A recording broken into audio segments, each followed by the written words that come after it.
and gentlemen, boys and girls, journalists, welcome to the episode of Tatami Talk. My name is Juan. Just my Uchikomis partner, Anthony. This is a Judo podcast for Judo players by two Judo players. So, Anthony, how you doing? Man, the Olympics was so drama-ridden, you know? Like, so let's get to the Olympics. So we already did an Olympic episode. There's stuff that we didn't want to talk about. I want to talk about two things before we get to the Olympics, just real quick. Yeah. So right before the Olympics, Anthony went up to the Bay to go help at the California State Games. No. Bay Area Judo Championships. I went down south to the California State Games. I went there. So I just want to talk a little bit about our two experiences going to these two separate tournaments. So Anthony, how was the Bay?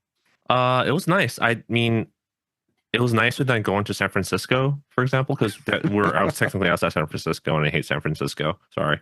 But it was eye-opening. I'm going to keep it short because this is a long-ass episode with first round. Yeah. And but basically, I met a lot of cool people. They were surprised I went all the way up to just volunteer and not to compete. So maybe next time I will compete. Had a podcast listener come up to me. That was nice. I believe, if I remember, because it's been like 2.5 weeks at this point. I think his name was Brian. If I forgot, if that's not right, I'm sorry. I was also running a table while he came up to me, so it was difficult. But I also learned a lot about smooth comp and some down. Overall, it's great. Smooth comp is great. There was a weird thing where we had a 3-way tie in some of the brackets, and smooth comp made like all 3 people first place, and we couldn't figure out how to redo it or like what the protocol was. So we ended up giving away 3 gold medals in some divisions. So I think that's for next time we have to they're gonna figure out how to fix that, because I think that's just a weird little bug. Otherwise, it's amazing. The kind of judo I saw up there was different from the kind of judo I saw in the Southern California area. I mentioned this to Philippe. This is just my own thing I noticed is the kids judo there was a lot more upright, and down here where I just saw a lot, like in Los Angeles area, I just see a lot of drop spans. Like, I'm just going to summarize it as that.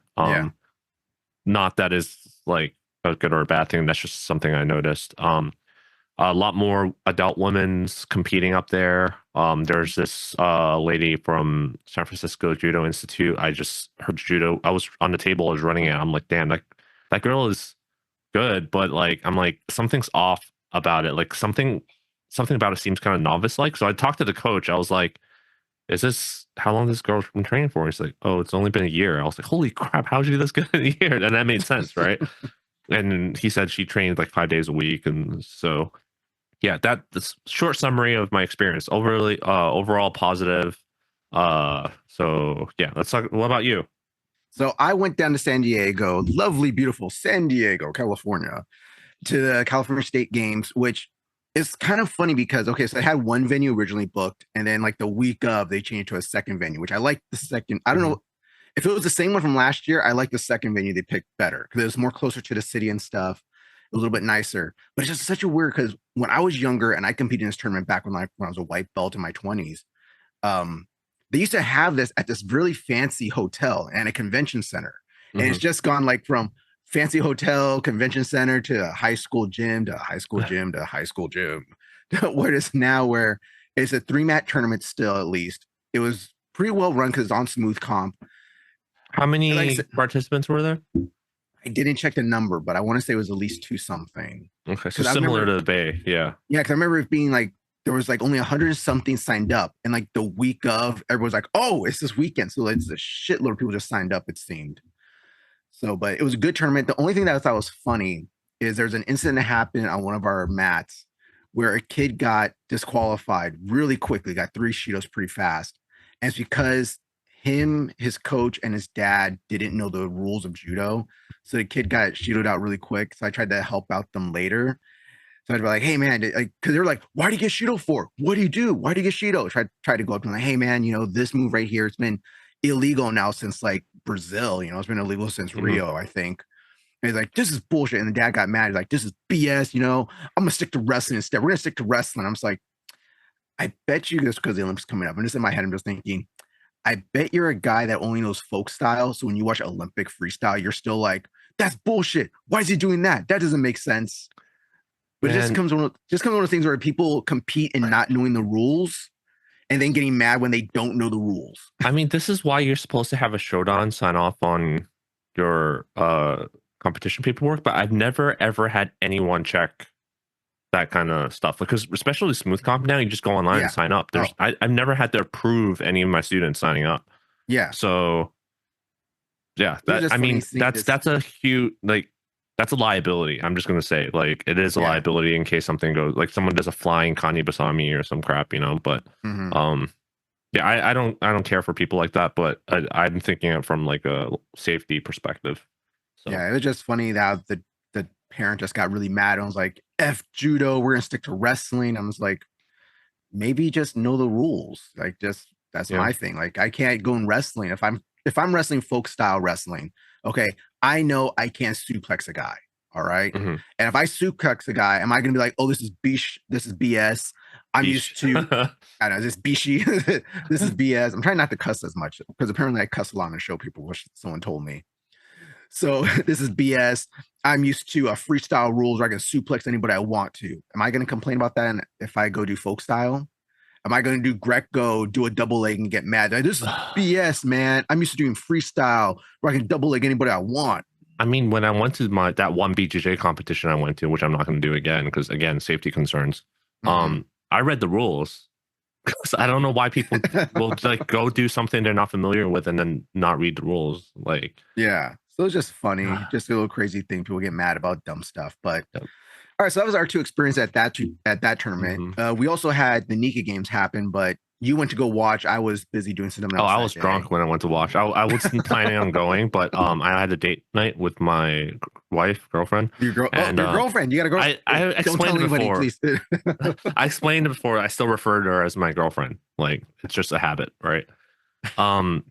So we went to a sake bar that just opened up that was near the Nika Games venue, and then we Mhm. finished early. I'm like, oh, well, I think people haven't gone yet. I'm looking at smooth comp, so Yeah. let's drop on by. And I got to catch like the end of it. So, yeah, I mean, it was maybe because people left already, but it was the numbers were smaller than usual as expected. So, but Also, our guys didn't compete till like 4 in the afternoon. So yeah, that's yeah, the end of the day. yeah, karate was all gone by then. It was just kendo and judo at that point. Mm. All Um, right. yeah, So since yeah, you have something to Peacocks. say? Yeah, so we're gonna Right. go to Peacock now. So the Olympics happened. Peacock in the United States, we had to go watch it on Peacock. Peacock actually had, we talked about it a little last episode, actually had wrestling and stuff. So I mean, not wrestling, watch judo, actually had judo on there. Now, if you bought Peacock, whether you bought the 1 month, the 1 year, one of the deals where we got, so if you watch the prelims, the way they had it is how we're set up right now. You had an A side and a B side. The thing is that you can pick if you want to go to watch the A side or the B side. They had them both up at the same time, and they had Neil Adams talking with some other dude that didn't know judo and was saying some weird stuff sometimes. And you had to listen to one commentary for one match, but sometimes maybe I want to watch the other match. So I'm trying to zone out Neil Adams talking or trying to watch this match. Yeah, I mean, overall, my experience with the Peacock was, because my expectations are so low, it was like barely meeting them, the expectations. I didn't expect them to do that split screen crap. Like, I thought I'd be able to select it. I was pretty pissed off because when Abe Uta lost, they were commentating the other match, and then you see her crying and like all that kind of stuff, and it's just like no one knew. Anyway, my point is, I wanted both. They should have done two streams and commentated on both sides, but I hated that. And also on my phone screen, which is when I was watching it, if you divide it up into two little squares like that, it's even harder to see what's happening. It's even smaller on your phone. Yeah, and there were a lot of times the cameras were off, like what do you call it? It was zoomed out and the match was going on, and they weren't like switching the cameras, so that was bad. Commentating was, like you said, it was bad because of, like, not because of Neil Adams, because of the other people. This was with all sports. Like I was watching men's gymnastics. I like was it men's gymnastics? I think it was men's gymnastics I was watching. I like watching men's gymnastics. So they had one guy talking to the ex-American gymnast doing all these things, and the guy that was with him was like, "Well, I'm usually not used to this. I'm usually commentating on golf." I'm just like, why are you here then? Why aren't you Yeah. doing golf? Why are you here? And the same thing with wrestling. The guy that was doing the wrestling announcement, it was I can't remember the wrestler's name, but he's one of our American gold medalists. And the guy that was with him was like some football analyst or college football, I think it was. So it's just interesting how they just paired these people up and Yeah. stuff. Like I know we have a lot of sports out there. We got to get as many people as we can out there and stuff. But it was just very interesting seeing this. I also don't know if it was just me, but I noticed it when I watched the replay, so can't be just me. It's probably when they inserted the ads, I assume, but they would cut out random parts. Have you noticed that? So No. I'd be watching, all of a sudden it would go blank, and then all of a sudden it comes back up, and then it's like, oh, this guy's 2 was already up, or 1 was already up. I'm like, what the? And what happened? What just happened?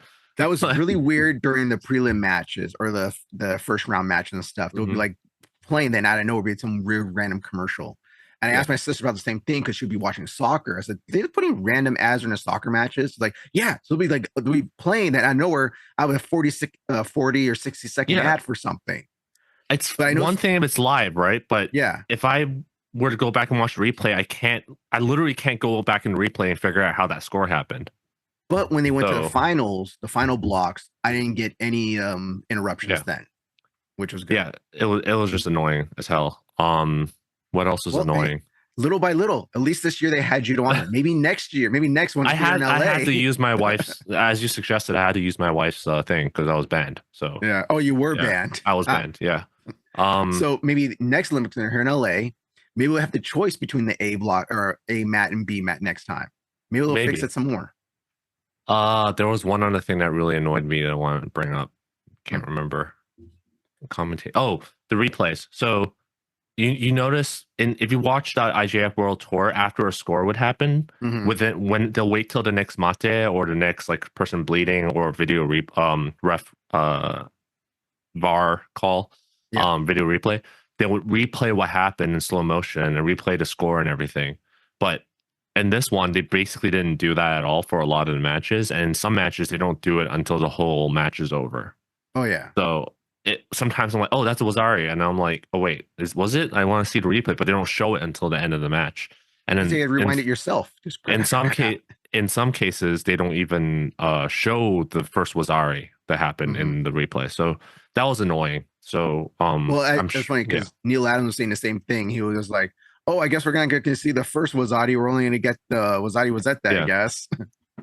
Yeah, I mean, the crowds definitely made this Olympics. I'm going to say. Yeah, the crowd. You get a French crowd. They all understand judo. They know what's happening and stuff. So they really helped it out a lot. I think I would have just like turned it off and not watched it at all if it wasn't for the French crowd because of how annoying the broadcast was. It just wasn't worth it to me.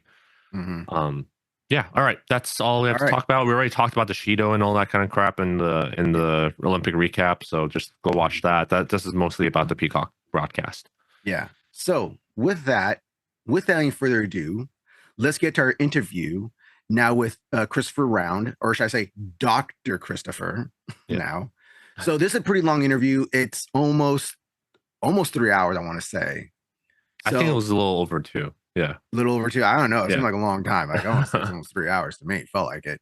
But it's a very good interview. Please enjoy. If you got to cut it up yourself and watch it in parts, go ahead. But there's a lot of interesting information in it. So yeah. So without any further ado, let's get to interview. Hey everybody, let's get to the interview part of the show. So today we have a very special guest. We have Dr. Christopher Round on the show today, the head instructor at High Noon Judo. You might also know as High Noon BJJ, but it's also judo there. He's also the head judo program director there. And you're also part of the master's program. I can't remember exactly what that was, but it was a very interesting thing we were talking about earlier. So Chris, can you please tell our audience just a little bit about yourself, like how you got into martial arts and how did you get into judo? Sure. So I originally started in judo. I started at Pedro's Judo under Jimmy Pedro in Massachusetts. Actually, fun fact, his dad actually was my father's sensei as well. So I trained with him from when I was a kid up until I was in my early to mid 20s. Left for graduate school at that point. I've always been on the mat, but while I was in graduate school, I focused more on Brazilian Jiu-Jitsu. I got my black belt in Brazilian Jiu-Jitsu during that period. I competed at mostly the national level, a little bit the kind of lower end of international. I was in the room training with folks like Kayla Harrison, Travis Stevens during the Beijing and London quads, and a little bit during the Rio quad. And I've had the lovely opportunity to train and compete all over the world. So at this point now in my mid 30s, and I've been running my program, and I'm hoping to, I'm paying it forward to the next generation. Okay, that's really interesting. So you're the head program director, head instructor at High Noon Judo. Yeah. I gotta ask you this: how'd you guys get the name of High Noon Judo all the way in East Coast? That's a great question. All right, I gotta ask you that because people are gonna be wondering. He's not in the West Coast, not in the Southwest. High Noon. What are you Cowboys doing over there? So that'd be a great question for our owner. So the business itself is High Noon Brazilian Jiu-Jitsu and Fitness. That's run by Tim Dobson, who himself is a fantastic coach and great guy to work with. I don't know the whole story behind that. I believe it had something to do with the game Overwatch. Overwatch. But that's a guess. I feel like it's like kind of an open secret that the number of people who are really into martial arts and are also giant nerds is just like the Venn diagram is a circle. So in many areas, but I should probably ask Tim about that for the sake of marketing. Yeah, because I've always wondered that. Like when Anthony told me, he's like, I might go train at High Noon. I was like, it's like somewhere in the Midwest, somewhere in the South. What is that? Is this somewhere out here? No, it's all the way back in Virginia, back home. What, in Virginia?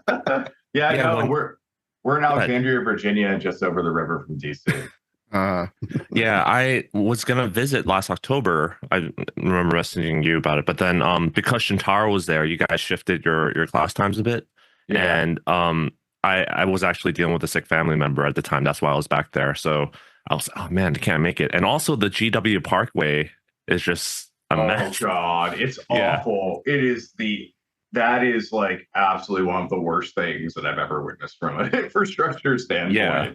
So I'll be out there again in October, but can't promise I can make it if the GW Parkway is going to be. So if you can try to make, we have Jimmy Pedro coming out. We have my sensei coming out to actually teach a seminar in October. That'll be great. Yeah. Now, if I can ask another thing, like, so you're a doctor now. What'd you get your doctorate in exactly? That's a fun question. So I graduated last May. I did my doctorate. Technically, it's environmental science and policy. What I looked at the use of artificial intelligence in the implementation of climate and environmental policy in Indonesia. So kind of core to my questions were, when I've worked in and around the environmental and governance world for, my whole adult career. And I was very interested in questions of, okay, if you're going to implement artificial intelligence, to some of the questions and problems that show up, how do you do it in a way that's equitable, that you don't accidentally screw people over, and that you still get the job done? So I looked at a lot of issues around that, around environmental enforcement, around monitoring. Indonesia is kind of just like a generally very interesting country. One of the chapters I was dealing with at one point, we had this really, really interesting project that it was helping to recommend where park rangers should go to investigate deforestation. And the tool itself, could recommend, and with pretty high accuracy, where are we going to see deforestation the next 6 months? But the big question we're dealing with enforcement is, okay, so is it legal or illegal? Does someone actually have a permit, et cetera? And Indonesia is kind of a fascinating place where in this one area you had 3 different legal systems that could all be disagreeing with each other all at once. So there's it was just some interesting projects around that. So I started that in 2017. Actually, fun fact, Anne Maria, Ronda Rousey's mother, kind of mommed me into applying. So I've known her since I was a kid, and we run into each other and we give each other a big hug. I just graduated my master's. She goes, so when are you starting your doctorate? And then she spent the next hour like making it clear that whether I want to or not, I'm doing my doctorate. I walked away from the conversation. Now, did she have you in an armbar while doing this to you? She was getting ready. I had a strong feeling that my choice was apply for my doctorate or get armbarred right then. So I actually that week found an advisor, and I did mine out of George Mason. So that's where I stayed for my internship. Actually, we work for the same company. Like I think we talked about that before. And when I interned for Booz Allen, like our dorms were in George Mason. So Oh, go Wonderful figure. campus. Yeah, it's a nice spot. So the last thing I want to ask you before we get into the deep part of the interview is that, so you're talking about this master's program thing that you're a part of. What is that exactly? So Masters, it's a nonprofit organization, stands for Martial Arts for Social Transformation, Equity, and Rights. So it's an acronym. So we work in a few spaces. It's parts of it are modeled after what my sensei put together with Team Force, where I do a lot of my work with high level athletes. So I have a few fellows I work with, Lakea Vargas, Justin Mata, Mag Solis, all folks who are in the final of the U.S. Open Internationals this year. Among others. And so I do a lot of my coaching through that. And some of those folks are, they represent High Noon or they train at High Noon. Some of those folks are just folks I'm like, oh, you have an interesting game plan. You and I seem to gel. I love to help you however I can, whether that's as your formal coach or just providing mentorship and advice and, helping you find your way. Because the Olympics process as an athlete, and particularly if you aren't connected to one of the big clubs, can be, really daunting. And even if you are connected to some of the big clubs, having an extra voice. I know I really benefited. When I was at Jimmy's and I came up through there, but I know I benefited from some of the mentorship and support I got from some of the other members of the community that were outside my dojo. Okay. So the other aspect I work on is right now we're developing teaching materials, and we're working on creating something that can be taken off the shelf. Let's say I'm starting a new judo club, or I'm trying to rebuild my curriculum or something like that. You can work with us and I'll provide some off the shelf products that you can use that, hey, I need a basic 16-week curriculum. Well, right now we're working on that with video and stuff that students can reference. I use a lot of my High Noon students that end up being guinea pigs for a lot of this material. But you sound like Anthony right there. Yeah, because I was actually talking about doing something similar, but I don't think I have the resources or time to do that. I just kind of start realizing that.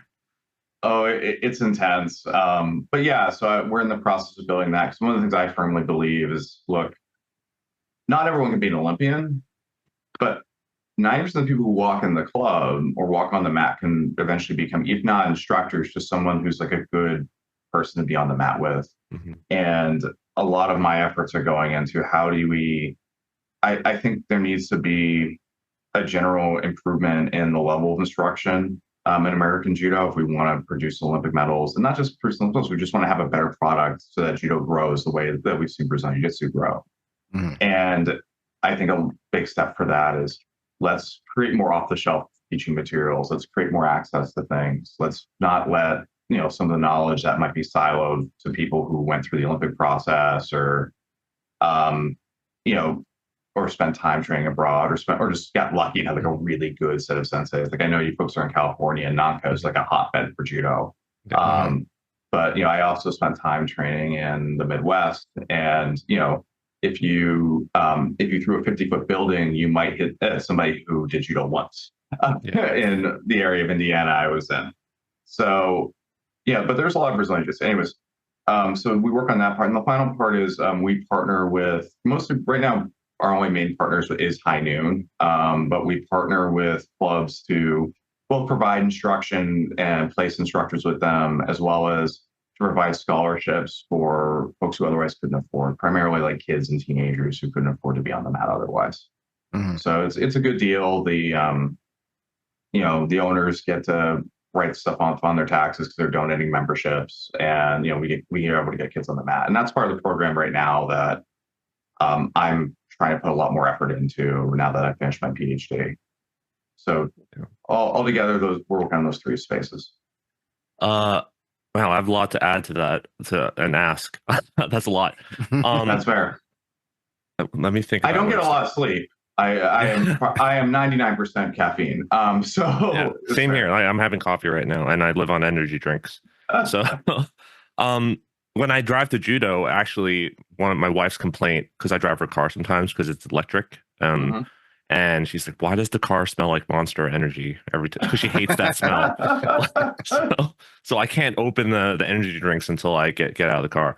But I think I know the answer to this, but I want to hear it from you. Doesn't this sound like something the national governing body should be doing? Like developing the programs you're talking about, like off the shelf programs to help teach and improve teach instructors how to teach better and improve this standard of quality of our. I would like to use the word skill floor, I guess, like improve the skill floor. Like you said, not everyone's going to be an Olympian, but you should be able to improve the room so the people who might be Olympians or people who are going to be good training partners for Olympians are going to have someone to train with, like a good body to work with. Yeah, and I mean, you don't get, just to really hammer that point home, you don't get Kayla Harrison without folks like Ami Kaplan or Mike Procopio, where they were training partners that she got to train with at Pedro's, who were just, they came to judo a couple times a week. They've been national competitors themselves, but they had lives. So, that's a point towards building judo overall. But to actually answer your question, I'm not trying to deflect.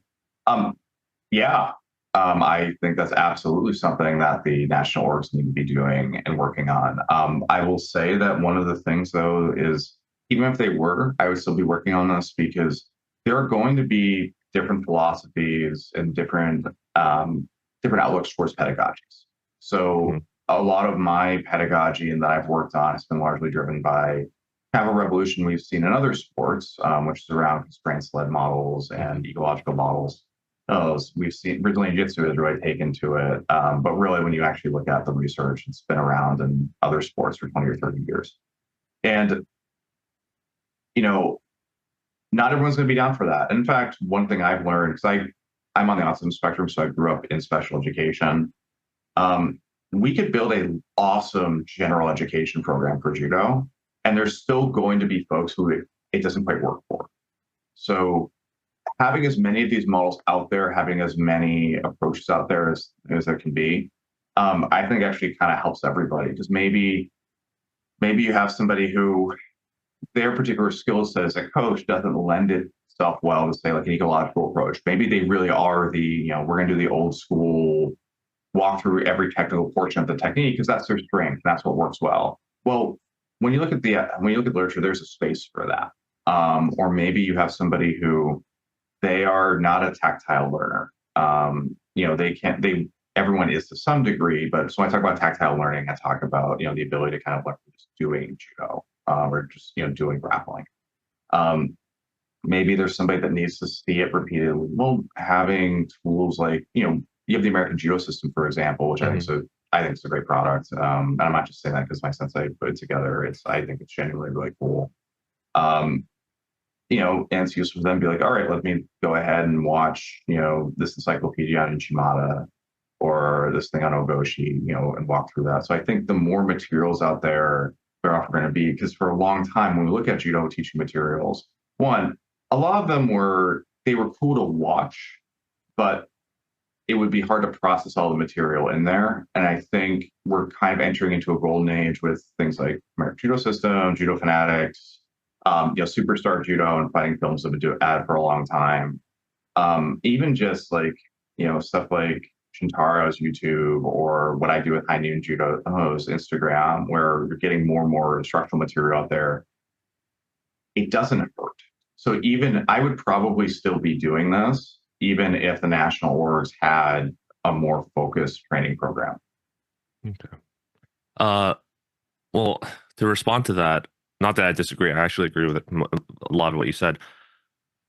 Don't you think, for a beginner, like for example, yesterday I had a day one guy sign up, and he says, "I'm going on a trip. Like, is there a YouTube channel you recommend and stuff?" And I'm just like, I personally didn't recommend he look at YouTube because I said there's a lot of bad stuff out there, like a lot of bad stuff, and if you just go by like the YouTube comments and likes and views, like that's definitely not not a good indicator. So I'm like, how would a day one person be able to tell between good and bad stuff, right? But I know your stuff is good, but like, how does someone else know whether you're good or bad? And the other part is, even if you're looking at the good content, a lot of times they don't know what they're looking at. Yes. And that I only came to realize that because years ago, I would send these videos to some of our now black belt students, right?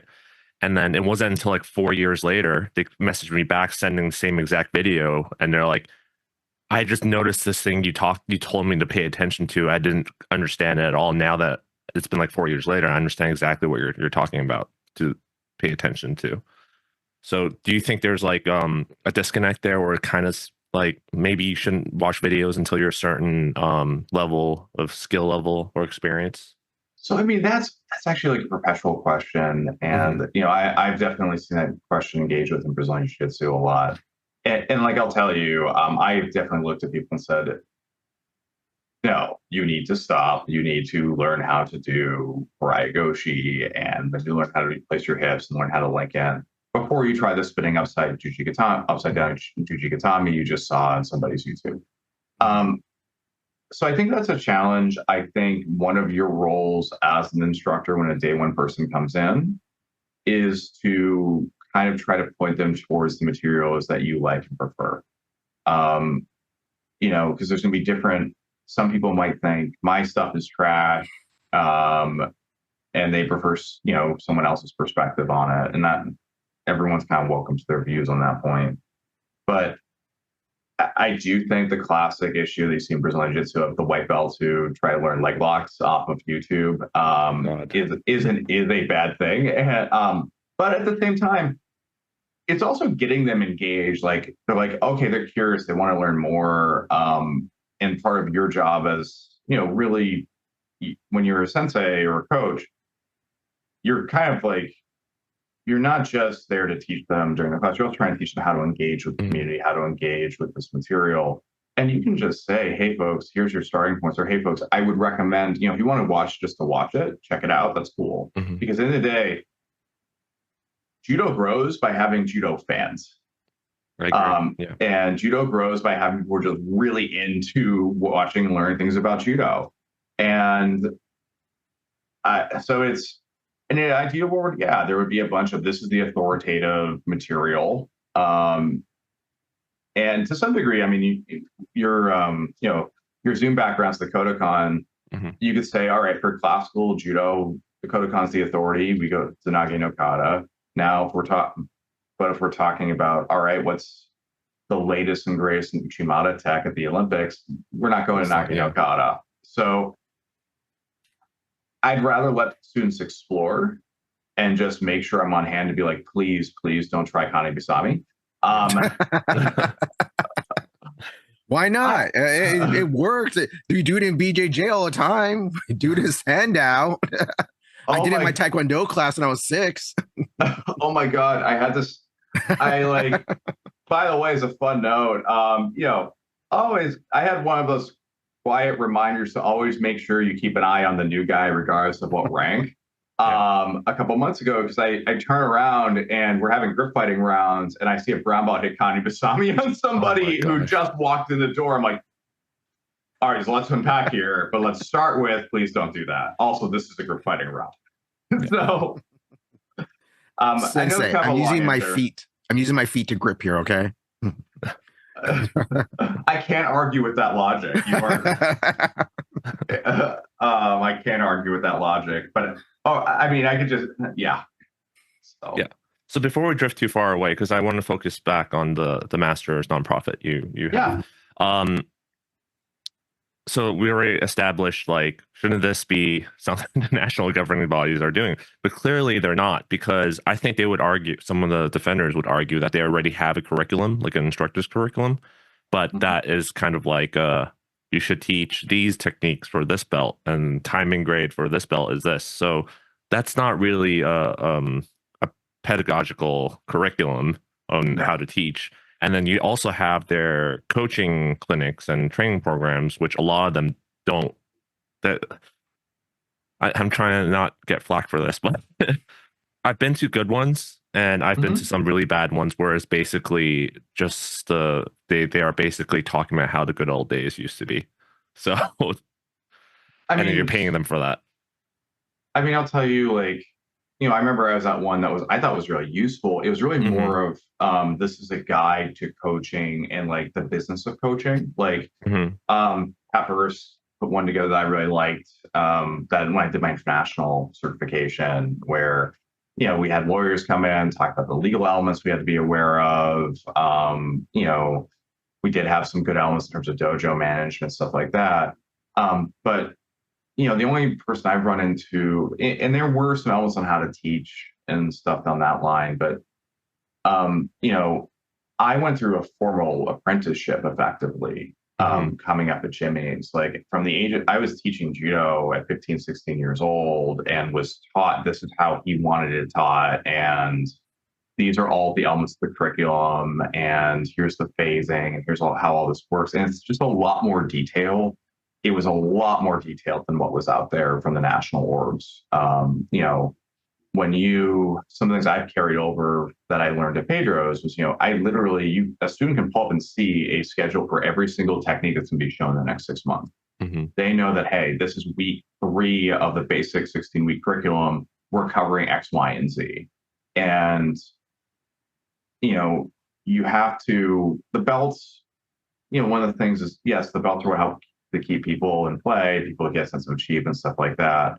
But at the end of the day, the ultimate measurement is how many functional people do you have on the mat? How many people know how to move, how to be an effective player, how to be a good training partner? Really, that's the measure, is how many people can be a good training partner for their level of experience. Yeah, I think. Oh, go ahead. Sorry. Yeah. And that kind of material's not really out there. And I actually think some of the pedagogy that enables that, honestly, hasn't been in judo for some time. Other than through, you know, at Pedro's, we have people do very controlled rounds. That's when I've also gone from here. So when I say controlled rounds, I mean highly constrained. You know, we're not going to let white belts take each other's knees out. Yeah. But when we look at the academic literature, there's actually a lot that there's to say on how to approach that. And I think largely because teaching judo has not been treated as a professional avenue, a lot of that literature hasn't made it into regular practice in the United States, like it does in Europe. Yeah. So have you trained in Europe before? Because they are a profession in some countries, right? So do they apply any of these modern pedagogical science behind it, or do they still stick to a lot of the traditions that you see here, just at a more a little more modern level? I mean, yes and no. So I have trained in Europe. I trained in the United Kingdom. I've done a little bit of training in Germany. Trained in the Netherlands. So I jumped around a bit, and then I've trained a lot in Japan. So the obviously Japan's not Europe, but I'm just making sure that's on the table too. Because Japan is one of the more, well, at least I feel like unless you go to like the high levels, it's very traditional in your typical high school place, right? Yeah, I mean, include it. Yeah. So, well, it's I'll talk about that in a second because I had some interesting experiences. As part of Masters, we actually took some athletes over there last spring to get ready for the U.S. Nationals. So I'd say in Europe, you know, obviously we're talking about a whole continent, so it's going to be club by club, program by program. But you know, we had Hannah Martin here this weekend, and Hannah lives and trains in Hanover, and her husband's one of the top coaches in Europe. And we were just talking about the idea that no one does static Uchikomi. That is a dead practice at a high level there, because once you know how to make the basic shape, judo does not happen. If judo is happening in static fashion, it probably means somebody is like out on their feet, or somebody's made a terrible, terrible mistake. Judo happens on the move, so why are we doing static Uchikomi other than as a conditioning exercise? In Europe, I generally have seen a lot more stuff that I would consider to be more progressive and more or closer to the bleeding edge. And you see that in the results. You see that in the variety of strategies and tactics. There's this old school view that European judo is all brute force. And no, it's not at all. No, that's a really stupid thing to say in 2024. What it is, one is no one skips leg day. And the other is you have highly competent people who professionally sit down and figure out how to win the game of judo. So they're going to grab every advantage they possibly can in terms of, okay, what's the value of static Uchikomis? Okay, it's mostly just a conditioning drill. Okay, we'll throw that in conditioning. All right, for skill development, we're doing movement. We're focusing on flow. We're focusing on understanding systems and how different systems interlink, and then how to make them active and viable. In comparison to the US side, I still walk into places and see, you know, all right, we're going to do 200 Uchikomis and 8 rounds of Randori. It's like, okay, that's fun for a recreational person. Well, the static gym's are a little boring.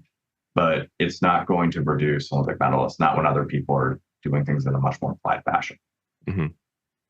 Yeah, so I agree with that. There's a lot of research paper I've read, and the vast majority of them are written in French and German that I've seen. And obviously, I had to use a translator to read it. So um, there were some in Japanese that I've seen. Again, this is anecdotal, right? Because I don't have access to everything. But it seems like the ones I've read in Japanese, they're kind of trying to shoehorn the science into the traditional practices. Do you kind of agree with that? I actually have not read a ton of the Japanese literature, I'll be honest, because I have long found, and this maybe will be a little controversial, I found what's stated on the surface about like what judo is and how judo should be trained by some folks in the Japanese judo community versus how they actually do it to be separate. Like, yeah. So I had a really awesome time last spring going around different clubs and teams on the women's side, and all of them did do something a little different. They all had slightly different approaches to their different teams, but for the most part, it wouldn't look like the practice you would assume. There was no, we're going to sit there and do 1,000 Uchikomis. In fact, when they went to do kind of the drilling time, honestly, whatever they need, a lot of places when they're doing Tatami Talk drilling, it was whatever they needed to drill. Like you saw people drilling gripping sequences. You saw people drilling, how to throw some bad positions, or, there were other spots where effectively it was all situational randori for several hours and highly, highly constrained situational randori. I also think people don't realize that a lot of the randori you end up doing in Japan is not necessarily knock down, drag out. We're actually going to flow, and it's not like the way you see like play wrestling, like the way like Penn State and Cornell. I can't remember if it's Cornell or Princeton also does play wrestling, but it's not like the play wrestling approach per se, but it is people like learning how to flow and function. And that lines up with what the literature shows. And for example, if I can, the brain, when it's in a state of play, that's so that it can learn. Like that's really where some of that comes from. And if I can get it so somebody hits a movement 20 to 40 times in that kind of state of play, that's going to get them much further along than doing kind of static, let's grind work, where the same amount of work to get that, what you get from 20 to 40 reps under a state of play, takes somewhere between 400 to 600 repetitions. Yeah. And usually when you're creating a situation that becomes a state of play anyways, they're learning the parts they would need to, and I'm just making the argument for Breakfalls, please excuse me. They're learning the parts they need to actually make that work under live circumstances. So I saw a little bit more of that in Japan than I was expecting. My experience when I was training in Japan as an athlete was very much, I was training most of the men's teams, obviously, and it was very much all right, let's pop on the mat and beat the snot out of each other for 3 hours. But even then, I mean, they were 8-minute rounds, 2 minutes off. It's really hard to go hard as you want, hard as hell during those kinds of rounds. Eventually, everyone had to get to a point of playing at some degree of flow. Otherwise, they weren't going to progress. And you were going to leave practice a mess of injury and pain. Yeah, totally agree. Again, we dove the pedagogical side of it. So did you find the master's program, like, feel free to not answer this, but was getting frustrated with the national governing body one of the reasons why you started it? Like, because you have more free reign of how the resources are allocated and what you can do, like coming up with the pedagogy and all that kind of stuff? Actually, no, it wasn't related to that. It was actually some advice I got actually out of coaching, playing up at one of those coaching training events where they were talking about how do you set up your dojo from a legal standpoint. And I was talking to Pat Burris at the time, and Pat was explaining to me that actually going a nonprofit route, even though you do have to operate as a for-profit business effectively, like you have to, people get mad about advertising. It's like, no, we have to advertise. We have to act as a business. But, if you operate as a nonprofit, which it gives you a lot of opportunities for things like grants, it gives you opportunities to do a lot of stuff as long as, and for me, my day job, and we kind of reference, I have a day job outside of judo. So I'm keeping a roof over my head anyways. But if I can put my judo activities under nonprofit status, it means I can apply for grants. I have a lot more flexibility for how I make sure that I can fund my program. So that's actually why I went that route. Okay. Since we work for the same company, I'm going to ask you this because every year. I actually just left Booz Allen. Oh, you did? Okay. Yeah, like literally a week and a half ago. Okay. All right. Anyway, it still applies to the You question. can answer, actually. You can answer no problem then. Yeah. Yeah. Now I have freedom. No, I'm kidding. Yeah. I don't know if it's just a California thing, but every year I have to file a form stating that I don't have another job out there. And if I do, I have to report it and whether there's conflicts of interest and everything. Mm-hmm. So while you were working at Booz Allen and you started this nonprofit, is there something there that you had to deal with or you had to manage? Oh, I made sure my boss knew, and I would submit conflict of interest forms and stuff like that, so that way they knew. And generally speaking, because I had other stuff I was always involved in they were like volunteer and advocacy roles that I would just let my ethics board know what's going on. So yeah, I always had to file that kind of paperwork. That's a pain. Filling out the forms are a pain. I mean, I think California's are a little more intense. I have to file. Virginia doesn't have any laws, as far as I know, deadline, or I need to find out very quickly. I actually, when I was at Booz Allen, I was actually briefly over on the corporate side, and I got some insight for how that part works, and I made sure all my I's were dotted and T's were crossed. But good question. Yeah. So for others who, like me, because I was considering doing something like that you did, if they want to start their own nonprofit, do you recommend they do it, or would you recommend that they have at least like a group of people that they can do it with, or like a certain amount of grants and funds already secured, or anything like that? So it's hard to secure grants without already having nonprofit status. That said, your best friend when you're doing anything like this is your lawyer and your accountant. Those are your best friends, because I think one of the things that people don't necessarily get when they're going into this space, really as a program director, is understanding how much support is out there for that can help you get a judo program up and running and functioning. That's just knowing how to run a business. That's understanding, how do I claim, a loss in my taxes for my business? How does depreciation work? And kind of those basic, running a business 101 things that whether you're not 501c3 nonprofit, or you're running a personal corporation, or you're doing a personal proprietorship, or even you're just helping at your dojo and knowing how those things work can really make a difference. I mean, that's what's allowed me to understanding those elements was a big part of why I started a nonprofit. Now I made sure to get a lawyer. It also has made it so that some of my expenses as the coach are covered either through a charitable contribution or through making sure to cover myself. It's made partnering with the Brazilian business who I work with much easier because now there's genuinely something in it for both of us. Not just thanks for letting me use your space, but they get some support as well.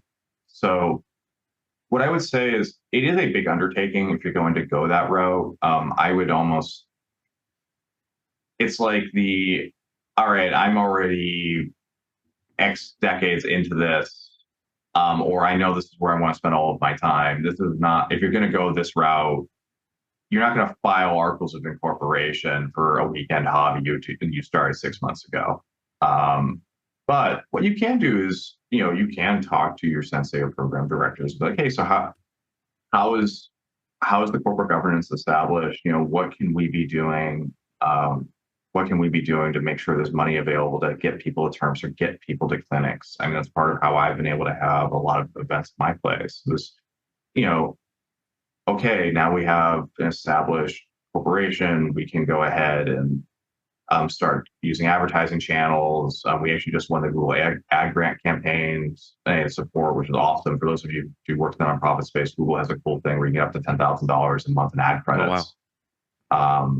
So I'm in the process of still learning how to use that, so I don't have any advice on it yet, but it's a very simple application. So I think one of the things that has kind of hurt judo's ability to grow is because we've often thought of it as, okay, this is the thing that we do at the YMCA down the street, instead of thinking, okay, how do we not just, and I'm just thinking like, okay, this is a business in terms of making sure that we're making profit, but just how do we genuinely work in this space as if it was a business and treat it as such? And then what are the advantages that we can pull in, if that makes any sense? Yes, that totally makes sense.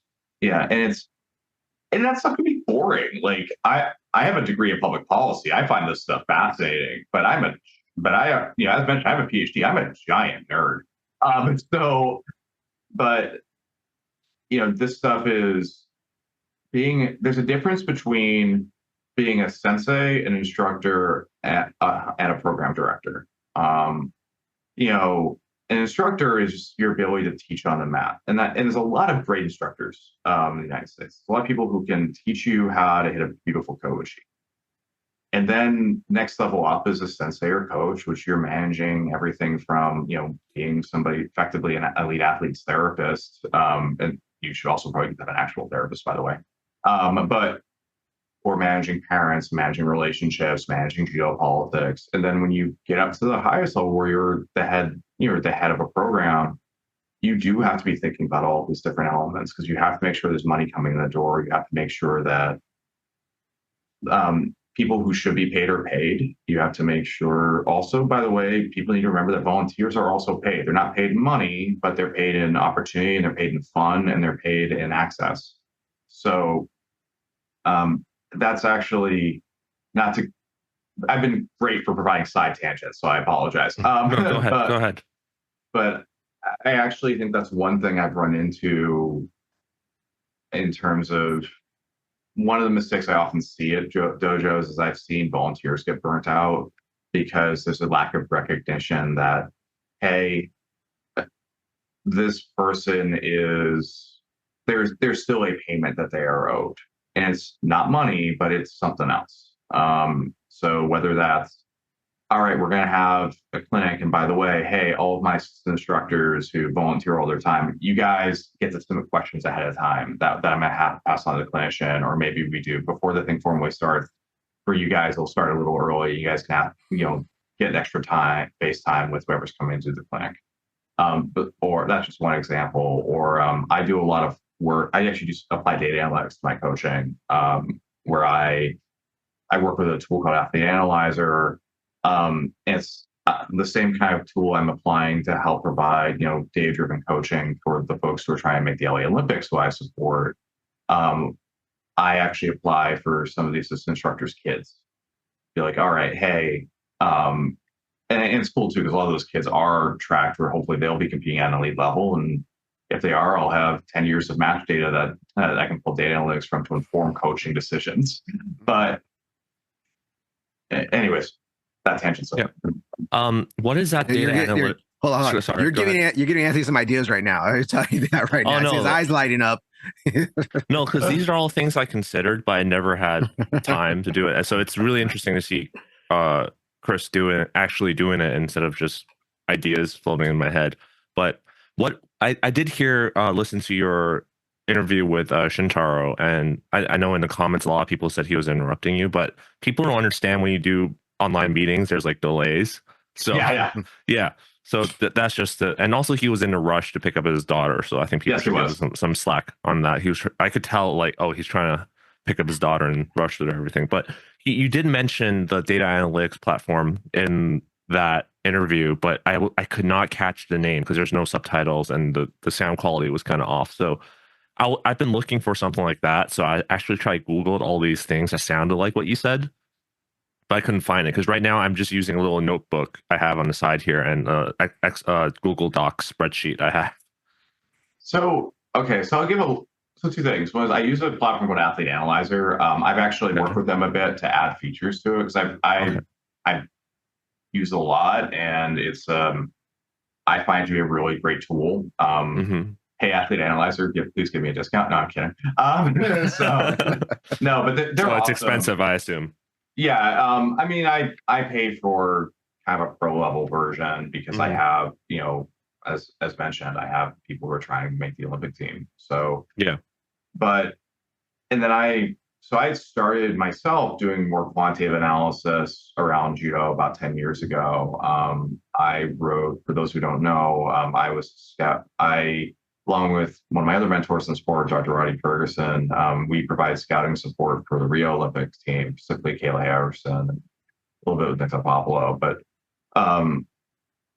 and I had started back then trying to figure out, hey, what metrics make sense? What's useful information? And that played a role in that report. And I had been doing some of that on and off for different athletes. And Athlete Analyzer made it a lot easier for me to do that, because a lot of the stuff that I was trying to track and do on my own that was extremely time intensive, it went ahead and ran most of the metrics part. And then some of the stuff I do that's not in their system, it becomes much easier. I have the time to do. So with my background, from a judo technical perspective, the areas where I'm truly an expert, or at least I can claim a lot of expertise, are around Mikata, grip fighting, and Newaza's groundwork. So the scouting for grip fighting is itself a little more difficult than you would expect. And so it allows me, Athlete Analyzer allows me to get a lot of the throwing, scouting, and analytics taken care of, as well as all the groundwork analytics, by the way, and have it all set to go on the match analytics. A lot of this I need to know as like someone designing competition practice to figure out what is the optimal rest round versus optimal rest versus active period, stuff like that. By the way, that's a fun note.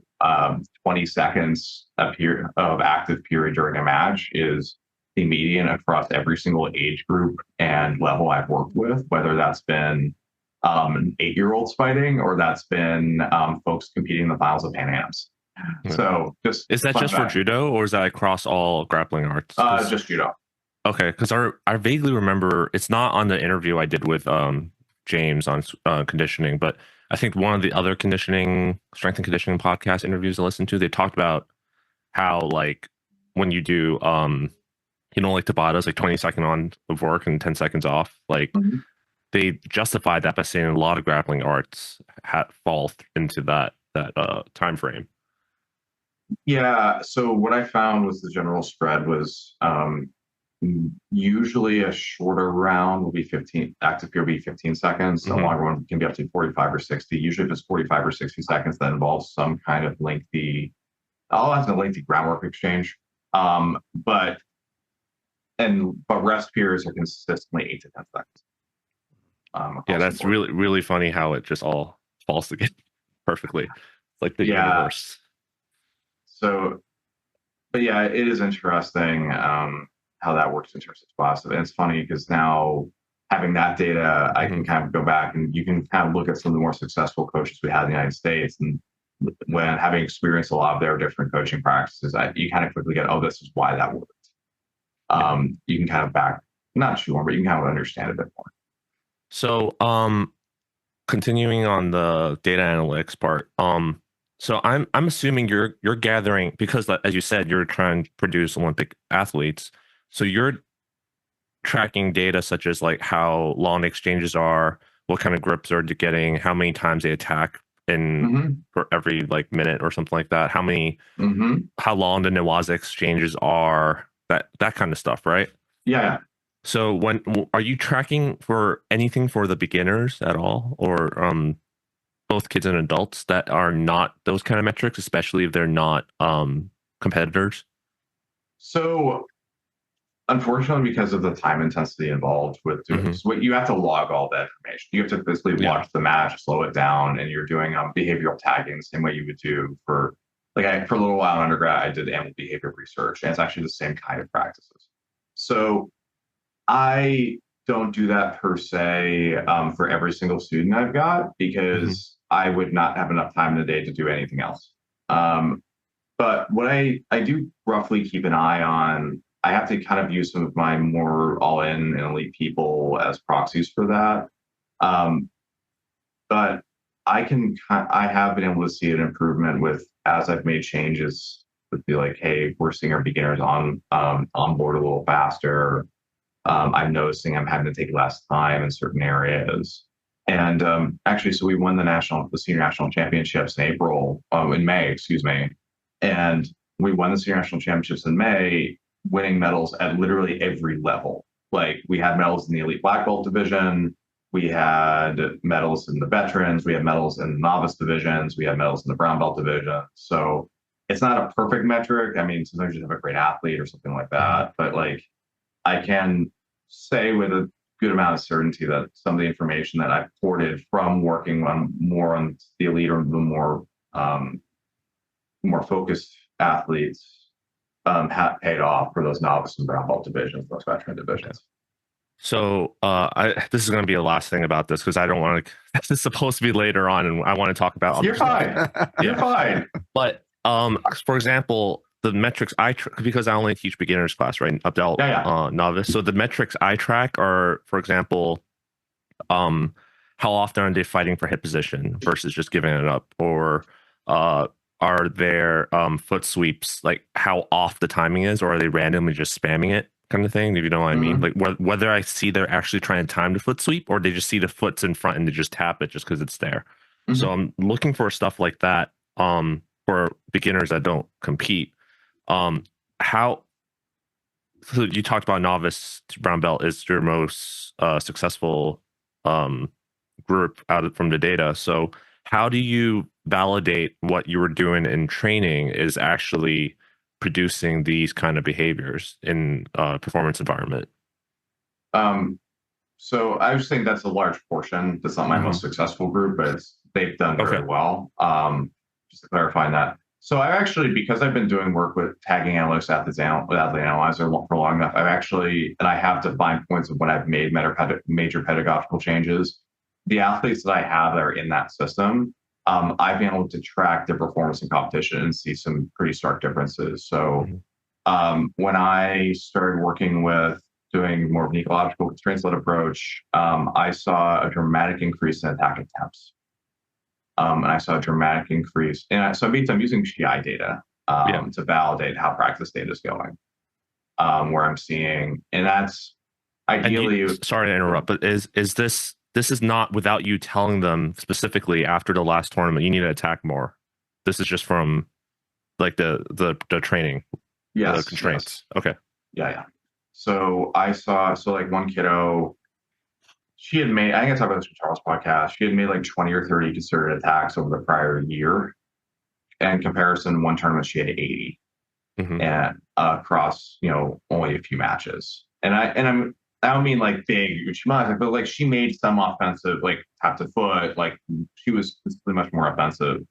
So I'm able to kind of use that and track that, and then ultimately I saw kind of confirmation of results when I basically brought half of my club to senior nationals, and we had a lot of people making the finals up being scored on, because so how I went ahead or it was very rare our folks were picking up passivity penalties, because the things I had focused on in terms of metrics were the number of attacks, because if we want to look at how to win a judo match, and I'm not talking about how I want to win a judo match according to whatever like this we're going to call the spirit of judo. I'm talking about just like we want to win a judo match. We need a certain level of offensive output. We need a certain level. We need the ability to control position, and we need the ability to not gas out. If we've got those three things, and there's different metrics that can apply to that, we can win. We can win a match. Those are the prerequisites to win a match at any level. And as a result of that, I was able to basically, to get to the bottom line of it, I was able to generate a bunch of games, see what they look like and their impact in terms of the folks that I'm doing work with on the Athlete Analyzer, and then adjust accordingly. And it's been kind of a rising tide lifts all boats. Okay. If it's a trade secret, you're feel free to not answer this, but what was the constraints that you used to increase the amount of attacks? So some of it is a little bit of a trade secret. Okay. but I will, I'll just say this. What I do in terms of, I don't do a lot of open randori. What I do, and I don't do a lot of things I even call randori. I play a lot of, I just call them games. And what they are is they are looking at the full process of a judo match, and judo exchange. So bowing in, open space, so no contact, one hand on, two hands on, bending somebody over, being chest to chest, walking through each of those phases.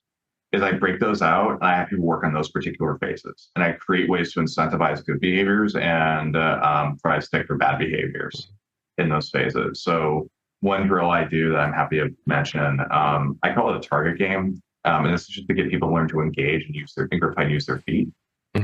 So I may say, okay, your goal for this game is these are quick rounds.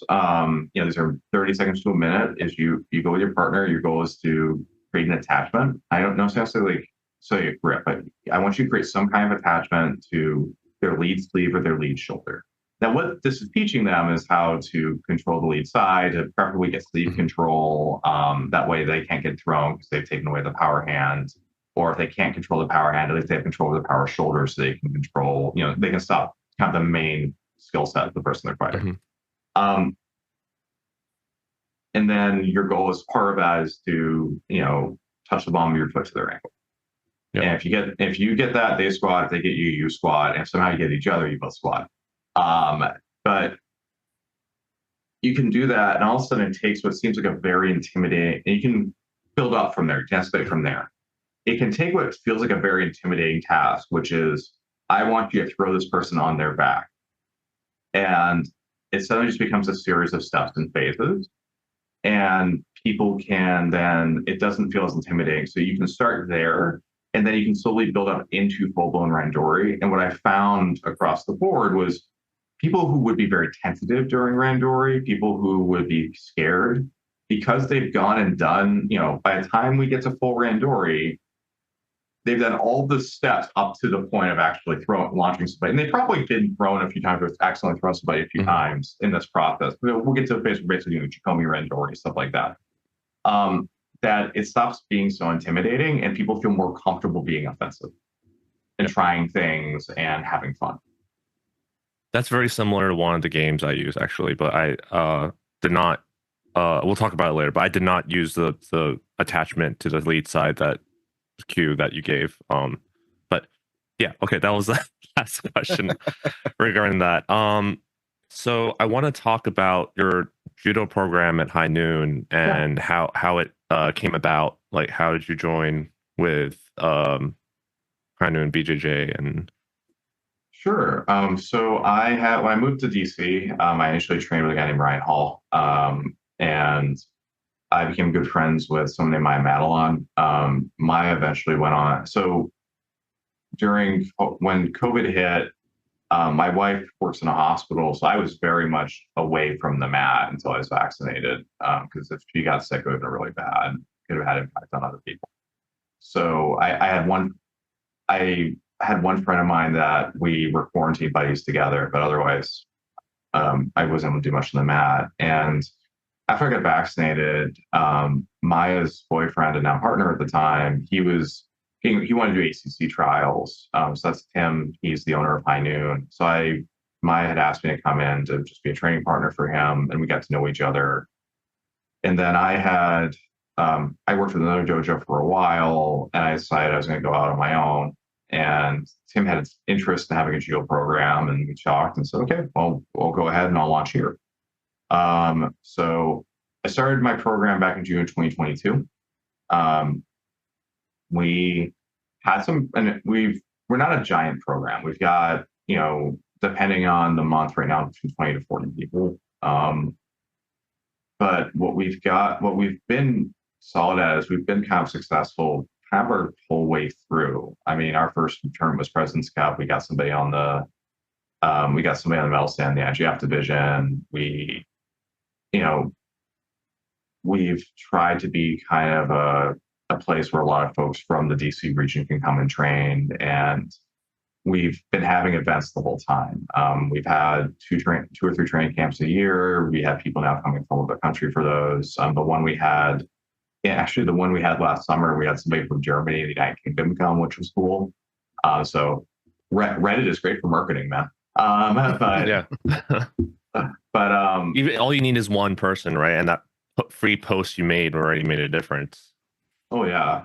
So the whole time the focus has been, I've used the dojo as a place where I could try different pedagogies, and actually the one who got me into the ecological stuff was Tim. And you know, we've really focused on just having a friendly atmosphere. We try to make so everyone's welcome, and a lot of people places say that, but like we really, I've made sure that there was a good teacher to student ratio out the gate. We have a lot of assistant instructors. These instructors and I have regular communication of how I want things taught, and also things coming back my way of like, hey, this needs to be, maybe this approach needs to be a little softer, or hey, these folks can handle something a little harder.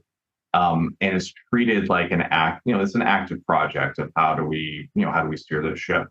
So we train 5 days a week. We've got judo Monday through Thursday, and then on Saturdays, we've got a kids program. We got a kids class that just started up that works along. That's part of a larger new kids program.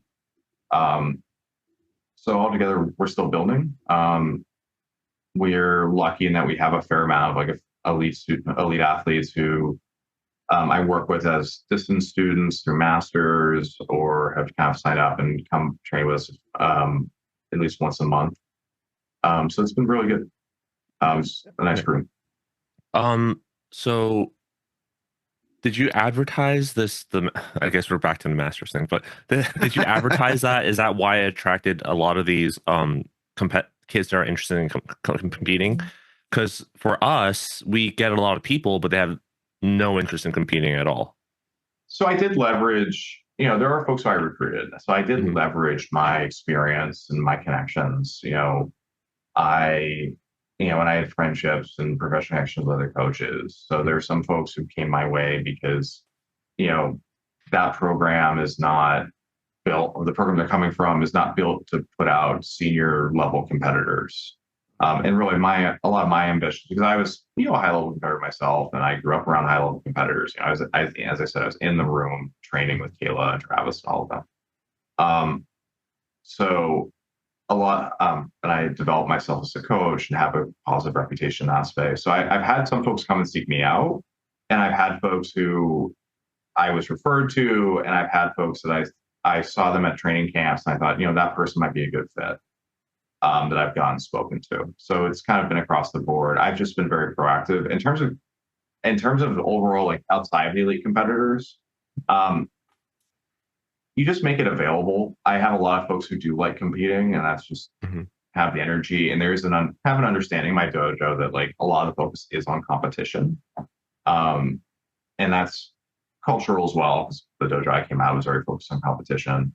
But I also make it clear to everybody, you don't have to compete. And this is not just, I'm not just saying you don't have to compete. Like everyone knows what their requirements are for every rank. And everyone knows the technical requirements are, and everyone has a rough idea in terms of, or they should, if any of my students are listening, so you don't have a rough idea how long time and grade works, let me know, I'll tell you. But I try to make all the pathways very clear and open, and have a lot of transparency in that regard. I've been places where there wasn't much transparency, and I found that really hurt the ability for students to move forward. But yeah, so that's, hopefully that explains some of it. So in terms of how you chose your instructors and volunteers, how did you manage that? Did you make it like known that that's a path that's available to everyone? Because I'm not gonna lie, we have some psychos that are dojo where we don't want near teaching anyone or any kids, so but they still try. Yeah, so but if you make it like an open process, instead of saying like, like pull someone aside and be like, are you interested in helping out? Like what's the process like? I pull people aside. In my case, some of the people who are my instructors, I've been a coach at another dojo, and I had disagreement. I said I didn't want to be there anymore. But some of the people that came with me were people who I had actually poured a lot of my energy into. And like I had taught them what I wanted taught and how I wanted things taught. And I, especially on my brown belts, even if they're not like, hey, you're going to teach once a week kind of thing, I do make sure either my goal is to produce good instructors. If I can have great competitors, it's awesome, but Judo needs more high quality instructors. And no matter what, people have to learn how to teach, even if they're not going to be doing a lot of teaching for me. But I do have people that I tap on the shoulder, like, hey, I'd like your help. Can you help in these areas? And I have some limitations. I can't have 27 assistant instructors because at the end of the day, High Noon has to make money. But in terms of how I picked people, a lot of it was one, willingness to, do I actually believe this person can teach the way I want things to talk? Because I've had people come to me like, hey, can I be an assistant instructor? And I'm like, I'm not going to be me and say absolutely not. I'm not going to say, hey, I'm going to say, hey, we're all set right now. So, and it's really important to me that things are taught and handled a certain way, because I have the experience I do, and I've seen commercially successful built programs in both Judo and Brazilian Jiu-Jitsu, and I've seen what it takes to take people from 0 to 60 in terms of being, day one versus good competitor. So there's a lot of, in some ways, it's kind of like a lot of people, how they're taught to teach. It's like how you were talking about YouTube videos earlier. A lot of people, like, they get an idea of how to teach, and it's this idea that, it was current in the 1940s. And you have to be like, okay, no, if you want to work with me, we've got to bring you along. So you're here in 2024. And if you're not down, then just understand, like, then you're not going to have that role. You just be very transparent. Yeah, I think what you mentioned about apprenticeship is really important, because a lot of people just kind of have people as assistant instructors to correct technique or like babysit if it's kids, and then they just expect them to copy whatever they're doing when they become an instructor, and without any rhyme or reason or understanding what everything was behind it. Whether it's effective or not is a different discussion, right? But they have to understand the reasoning behind it. I mean, High Noon as an organization, both of the Judo Pedagogy, we have instructor trainings. Like, there are regular meetings where the head instructors will go over, this is how we want things taught, or this is the approach we want used. I'm actually, this morning I was sitting there thinking about how I'm planning my next one, but I try to have just a few meetings every year where we're going over, this is the approach, this is why we're doing it.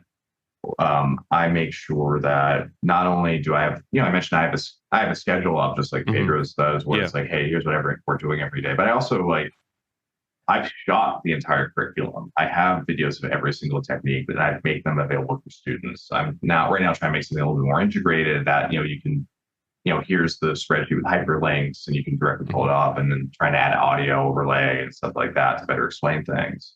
But I've made sure to make it so that, like, if an assistant instructors are like, I don't remember what that move is, they can pull up the schedule and be like, oh, that's what that is. This is how Chris wants it shown. Yeah. Is there a reason you're not just you, but like High Noon in general is not advertising this? Because it seems like that kind of stuff in the BJJ community just won't shut up about it once they do it. Like, they really make it known that, hey, we're doing this, and it's like so revolutionary, and all these other schools aren't doing it, or stuck to their old ways, kind of thing.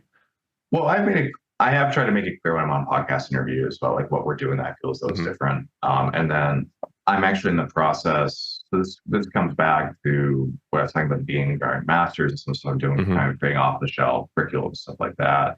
Is I am going to start advertising those materials, make them available when I feel like they're ready for prime time commercial products. And I have had some individuals come to me and offer, hey, I'll buy the alpha release of this, and take that pathway. But we'll be more out in front with that. On the judo side, once I have products to sell that are connected to it, because those products, I'm not pocketing that money. That money goes to support the different programs that Masters has. And High Noon Judo itself, that is a program that is administered by Masters, and done in partnership with High Noon itself. So, the other thing too is, I'll be honest with you, and this is very frustrating for me. As I said, different pedagogies, different people can take different paths, etc. But the amount of times I've shown up and been like, okay, here's a new way to do something, and I have some rusty old guy who's like, but that's not how we did it in 1968 for BCE.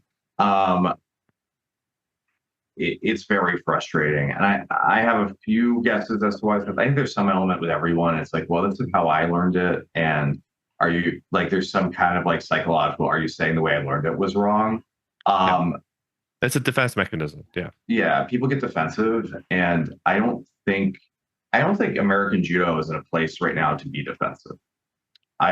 We just had a bunch of people, and by the way, this is not to hate on anyone. I know exactly what you're going to talk about. Yes. Yes.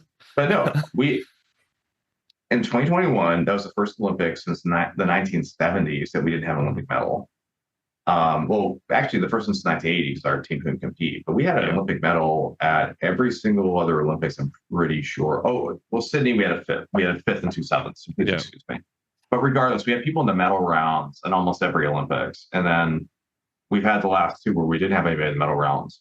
American judo is not in a place to be defensive on anything. We're also how much do you think that is due to us stagnating and other countries improving versus us declining?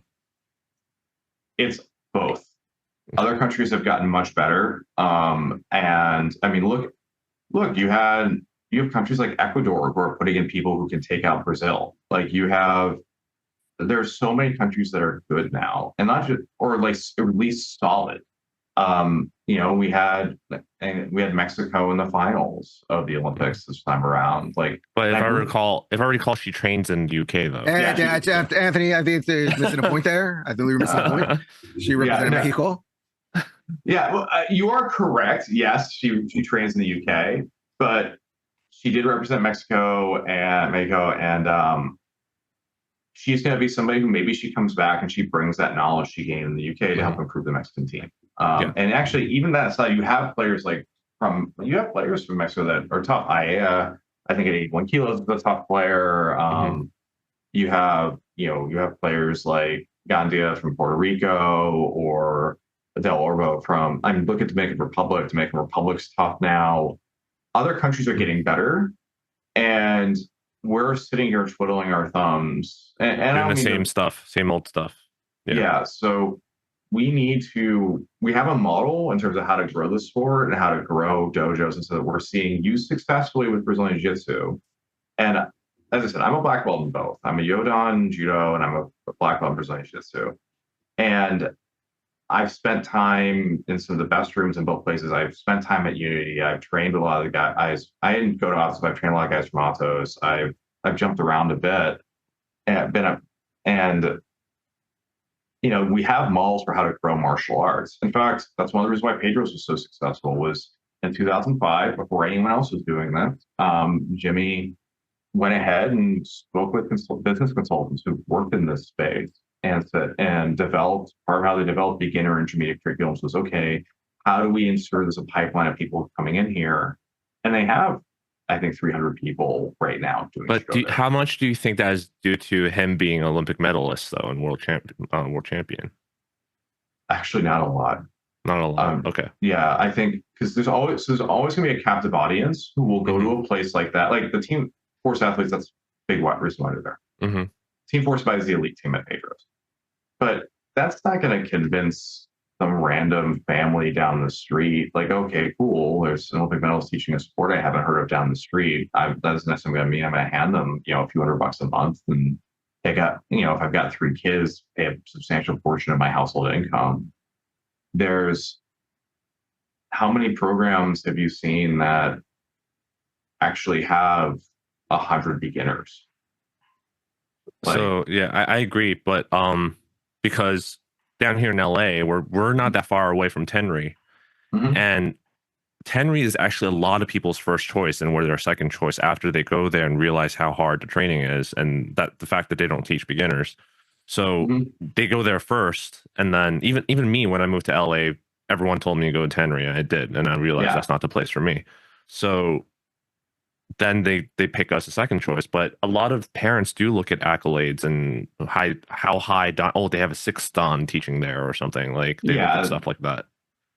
I mean, it definitely played a role. I'm not saying it doesn't, but I'm saying the retention and why it grew was just that, and why it became a successful martial arts business. Because before, and Jimmy was on Shintaro's podcast recently. He was talking about this, like he was having trouble getting his place bigger than 80 people. Yeah. So my general point being is American Judo needs to look at some of these other models, and instructors at all levels need to have an empty a cup and be willing to learn, why is Brazilian Jiu-Jitsu marketing working? What is American wrestling doing differently in terms of training that's allowing them to be competitive? I mean, folk style wrestling and freestyle wrestling are different art forms technically, but we have people who grew up in folk style doing just fine in freestyle. So I think for a long time, people have been too focused on this is how I did it and not having an open mind, thinking, how can I get better? You don't, as an athlete, you're always focused on getting better. Coaches need to remember that doesn't stop. When you're a coach or your instructor or you're a business owner, the strive to get better and be better and serve your students, you don't stop that. You don't rest on that. You try to get better with every month you're doing this, you should be better than the last month. Okay.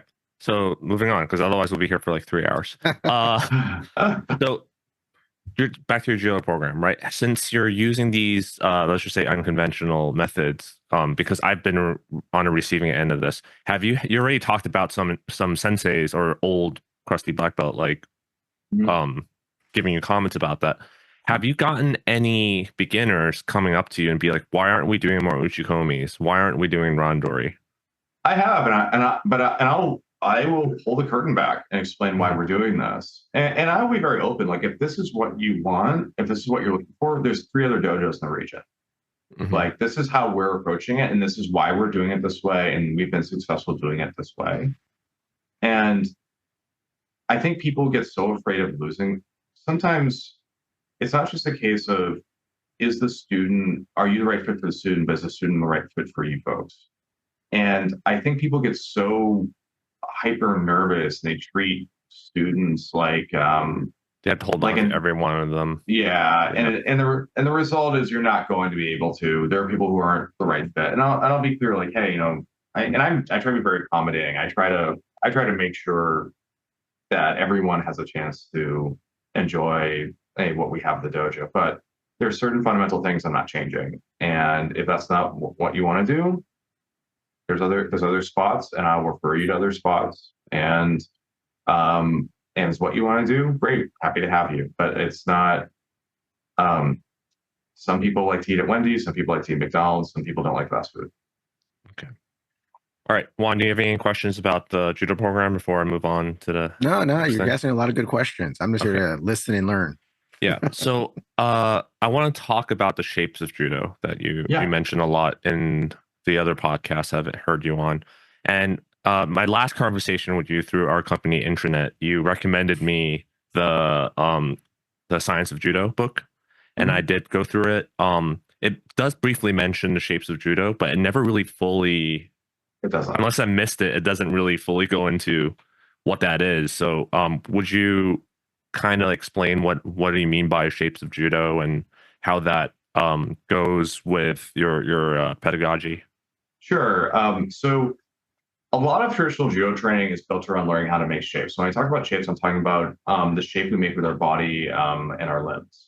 So when you look at, and this is something I started to realize in college. Actually, I blew my shoulder out in college and couldn't do judo, but I was always thinking about judo. I started to think about it. And I was taking organic chemistry at the time, which is all, for those of you who have suffered through that, that's a lot of picturing a molecule and moving around space and seeing how it will connect with another molecule. So I started doing that, thinking about the shapes I would make with, say, sode or seoinagi, and think about, what if I moved my body over 6 inches? And okay, well, that's kind of like Seiwatoshi, and kind of playing around with, as if you had 2 action figures and taking the same shape and plugging in different angles and different distances. So what you realize when you do that is that, at the end of the day, there's only so many ways 2 human bodies can interact, and there's consistent shapes you will see across the board. So the reason why Surigoshi, for example, is actually a pretty common tutorial throw in kind of a classical judo education is that actually a lot of throws are Surigoshi, but with one element change. at least in the beginning phases. Like if I do Surigoshi up from the lapel, and you mean Surikomi Goshi? Surikomi Goshi, excuse me. Okay. Yes. Yeah. But that's how far I'm abandoning the traditional elements of Judo. Yeah. So I'm not calling things the right thing anymore. So Surikomi Goshi. So if I do classical Surikomi Goshi from the sleeve and lapel, if I raise one of my legs between your leg, it starts to turn a lot like Uchikomis. Or if I allow my elbow to pass through, it starts to over the other armpit. It starts to look a lot like Morote Sowanagi. Like once we realize, okay, there's only a certain number of step patterns we're seeing, there's only a certain number of arm conformations we're seeing. Suddenly we can start to build a curriculum that can cover all these different shapes. Also key to this, and I'll dive more further in a second, but also just remembering what job each throw does. Understanding that if I put 10,000 hours into my throws, but I learned throws that all did the same job in the same, almost not the same way, but like if I could spend 10,000 hours doing Morote Sowanagi, Pon Sowanagi, Braigo, Shishimata, all off of the same series of grips and positions. And it doesn't stop for the fact that I don't have a way to throw somebody backwards. Like I'm just going to run it. Like I've just done a bunch of replication of effort. Mm-hmm. So when we think about shapes, I think people think about like kind of these macro shapes of like, this is Morote, but they forget that, okay, when we do Osoto, we are creating this sickle shape with our leg. When we're doing Oshi, we're often creating the same sickle shape, but it's slightly out where my heels maybe turned out a little bit more. So if I just teach somebody how, and it's funny because we actually translate the Japanese, it's explicit when you translate the Japanese. If I actually just explain what a major outer hook is and what a major inner hook is, and what like if I explain what a minor outer hook is with Posoto and how that leg wrap works, then teaching Kochi Makikomi is really easy because it's the same damn hook. Mm-hmm. When I'm teaching, there's a way to do Osoto that's very similar. The hook's very similar to Ochi. Well, I just cut down some of the training time required to get proficient at both because I can just take this modified hook and then teach it for beginners for both. And then they don't have to take as much time. And then they'll settle into the variation they themselves are going to do because we have different body types, different preferences. But in terms of that introduction, trying to replicate the same shapes as often as possible allows you to cut down the amount of time it takes to get to a base level of proficiency. Because how do we define proficiency? I define proficiency as the ability to create a combination hitting 3 to 5 different directionals.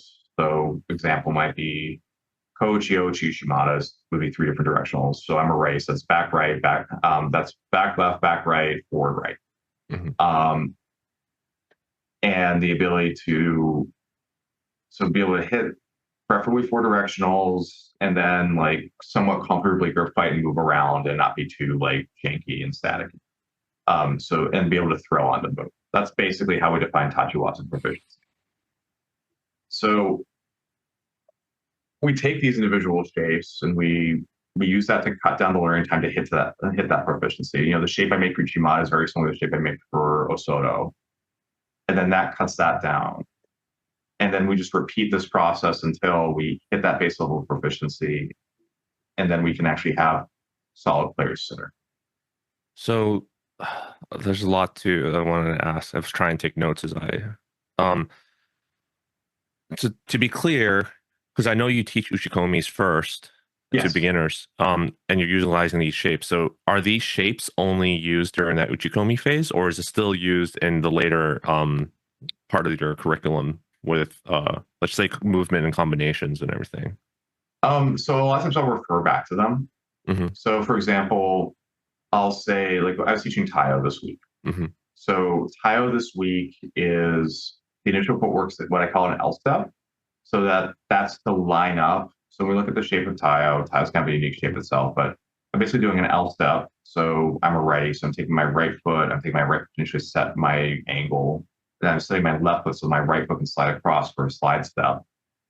And then I call the pull that we do for Taio a battleship pull because I'm not pulling you to me. You said a battleship? I call it a battleship pull because it reminds me of a gun on a battleship. Yeah. Okay. But I'm taking my arm and more or less straightening it. I'm taking my pulling arm, my Kuzushi arm, more or less straightening it and bringing it out. I was taught judo. I was taught to tie the same way Neil Adams does it, so that they get caught and triple my cap. And I set what I call an L frame. It's a 90-degree frame with my right arm. So by referencing what each of these limbs are doing and having that consistent, it makes it so that people can be like, okay, I know what that frame is, or I know what that pull is. I've done a high pull for Shimada. Okay, it's this. I'm doing a high pull again, but this time from a rote. So people can hopefully identify and break things down to smaller parts. Like, okay, this is the same as these other throws I've done. I'm just changing this one thing. How do you approach these shapes for if they're let's for example, someone has a bad shoulder and they can't do morite, for example, or you have like a 200-300 pound guys, and like you know where I'm getting at, right? Yeah, well, if I know you have an injury, then I know what shapes you can and can't make. So it's easier for me to be like, all right, well, bad shoulder, Marote doesn't make sense. Or it could even be a question of like, wait, how are you doing Marote that you hurt your shoulder? Because if we can establish that, then we might be able to fix that for punish. In fact, if you want to see some really cool stuff on how to not blow your shoulder on Marote, check out how the Koreans do it. The way I was actually about to make a short video.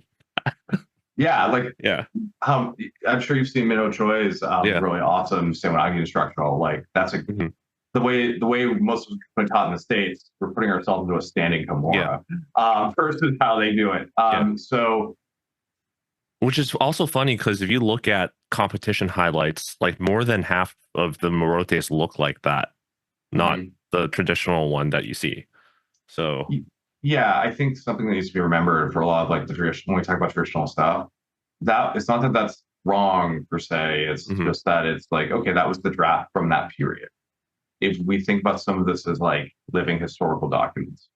But so there's then a key question of how do you get from the shapes to actually like competing at a high level? So that's where like the ecological and constraints-led approach comes into play. So what literature has demonstrated, so you can do like what Greg Souders does. Greg runs Standard Jiu-Jitsu in Maryland, where I just give you a series of situations and then techniques will emerge. But there are certain techniques which you do actually have to show somebody how to do. Yoko Tomonagi is not going to spontaneously appear in somebody's arsenal. Or if it does, oh my God, you run into one of the most athletic people you ever meet in your life. You have to set the right constraints, is what you're saying. It's not like, well, you can show them to set their attention and intentions to do something like that, right? But it's not just that. It's when you put people in those games, the more shapes somebody knows how to make based on the literature, actually the easier it will be for them to solve for those games. Like the more, it's not necessarily fine, the more shapes they know how to make their body fill into, the greater their physical vocabulary, the better they're going to be able to solve that puzzle. If that makes any sense. Yeah, like, it does. If I know how to make, if I have been put into a game where my job is to manage distance and in order to close the gap in the way I want to, the more different kind of stepping patterns and movement patterns I know, the easier that game becomes. And then having that base of those different shapes allows newer things to emerge. Okay. Man, let me address this first before I forget. Like, how different would you say shapes are from invariants in under the ecological approach's definition of invariants? Because that they're very different, right, from what you described. Can you define for the audience real quick? Yeah. So invariants are things that never change for, like, let's say Greg Souders loves to use armbar, right? So you basically have to extend the arm and control the shoulder, the joint that is closer to the center of mass and the one that's away from the center of mass. Like, so if you're trying to break the elbow joint, you have to control the wrist and also the shoulder joint. Otherwise, you can't break the arm. So those are things that never ever change, no matter what way you do an armbar is, right? So the difference is those are principles, like those are like criteria, and these are things that are being used to meet the criteria. So I'll give you an example. I know that to throw you forward, I have to I need to get your body weight out past your feet, your center of gravity, base of out, support. Yeah. outside your base of support. Well, all right. So now we're satisfying our criteria. We're talking about our invariants. Mm-hmm. The shapes my body will make. There's only so many types of shapes I can make at all. Like, I'm not going to suddenly grow 17 arms. That would actually make doing Barote a little more awkward, probably. Mm-hmm. But too many shoulders. But so those are the shapes my body. When I talk about shapes, I'm talking about the shapes my body can make to solve that criteria, to fit that criteria. That's kind of the difference. They're two sides of the same coin. Yeah. So before you go on, I want to clarify my question between it, because it was kind of a poorly asked question. I know they're different based off of what we described, but it seems like you're trying to use shapes to solve this, to fill in the role of invariance. And I know you're not, but like, can you kind of? This is why I brought you on, because I'm so bad at describing these things. That's fair. I'm using the shapes to provide training wheels. Okay. Because at the end of the day, like, an ecological and constraints-led approach is highly, highly dependent on someone being a tactile learner. It's highly dependent on me being able to solve physical problems there's still guidance. I think people misunderstand that. Mm-hmm. Like, people think, oh, the coach just creates the game and sits back completely. That's not entirely true. It's not. Yeah. Yeah. No. It's otherwise I would literally just hand you a bunch of exercises and go, good luck. That's not the case. What it actually is I'm giving you a few initial ways to solve, or I'm giving you a tool. I'm giving you some shapes you can use to solve initially, and then you can find the other things. The other things will emerge to fit that criteria, to fit those invariants. Mm-hmm. But I'm giving you a few first steps. And part of why you have to do this in judo is the gross motor requirements for judo is first touch. Let's be clear, I'm talking about tachiwaza.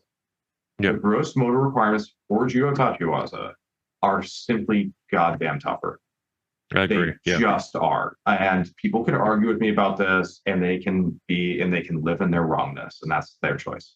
I mean, there's only one group of people arguing about this. So. Yeah, no, I know. I'm making, but if you go talk to Dr. Roddy Ferguson about this, Mm-hmm. there's something that I think he's actually a better person to talk to about this, because he has a serious background in exercise physiology beyond what I have.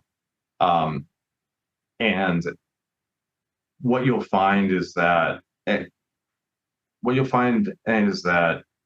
judo players, because we have to have all four limbs making often wildly different positions, and you can't just like set and forget any of the limbs. Like, when I'm doing a knee slice, I'm not really setting and forgetting anything, but once I create an attachment, it kind of just stays there.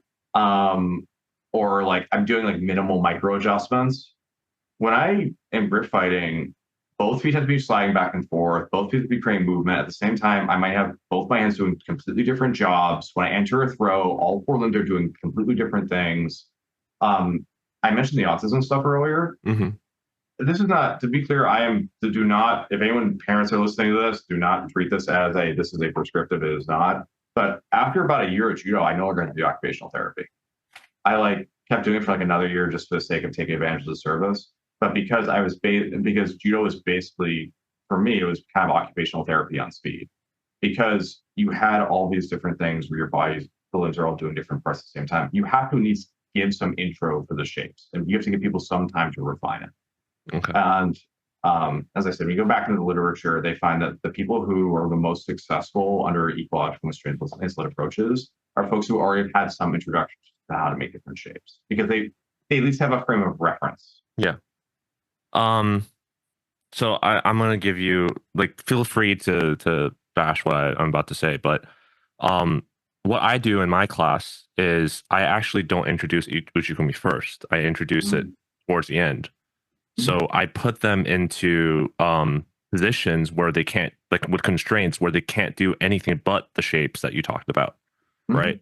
So because I believe in embodiment, because showing someone something is different from doing it, and then you can imagine yourself doing it. And then there are studies on mirror neurons and stuff like that, where you can't just shadow Uchikomi if you never did an actual thing itself first. So I put them in the positions where the constraints force them to actually do it against a live resisting opponent first. Then I introduce the Uchikomis afterwards, where they can like tweak the Uchikomis to I don't want to use the word correct, but basically they know what their arms and limbs are doing, like you said, so they can notice these things that they're doing that might be wrong and self-correct. How do you feel about that? I like that approach. Actually, that's how I teach a lot of my Newaza, is I actually will just be like, okay, we're going to go over how to force butterfly guard today. And I'll like set them through a series of things. And like a lot of times we'll do a few quick rounds to start. And then I'll show a few possible answers. Like this is what a gap pedal sweep is. And then like, we'll go back. The reason why I will often do Shikomi first for Tachiwaza is actually more of it's not that I don't like what you just described. In fact, that's something I've been thinking a lot about. Part of the other thing we have to remember, and this is something Jimmy talks about, is when someone walks off the street and is starting to go for the first time, there is a level of physical conditioning people need to have. This goes back to the classic, when do people start doing There's a level of physical conditioning people have to safely do judo without blowing something out. And you need people to stay for a certain length of time to keep your doors open. I'll address that after. Continue. Yeah. And as a result, like I actually don't do a ton of nagekomi. It's not part of it is because I don't as I said, I don't see a lot of value in stack nagekomi, but I see a lot of value moving and combination nagekomi and stuff like that. But I need people to at least learn how to do shikomi, and I don't mean like do 10,000 static shikomis. I mean, I need them to at least understand how to make some basic shapes there and know what those shapes are, because I'm also dealing with it because one, it allows them to be like, okay, now I can look up Morote Sewanagi if I want to jump down a rabbit hole. But then the other factor is that we're also in judo, there is a cultural constraint we do have to recognize and respect. So I've spent a lot of time in this podcast being like, I'm angry at there's old guys yelling at clouds who are upset that we're not doing things a certain way. But there are cultural constraints. People do need to know what Uchimata is. People do need to know Hajime and Mate and mutual benefit and welfare. And judo is not purely a sport and game. Even at the league competition level, there's still some cultural elements we have. So I don't want students of mine to show up at another dojo, say they're on vacation, or even if they just leave me.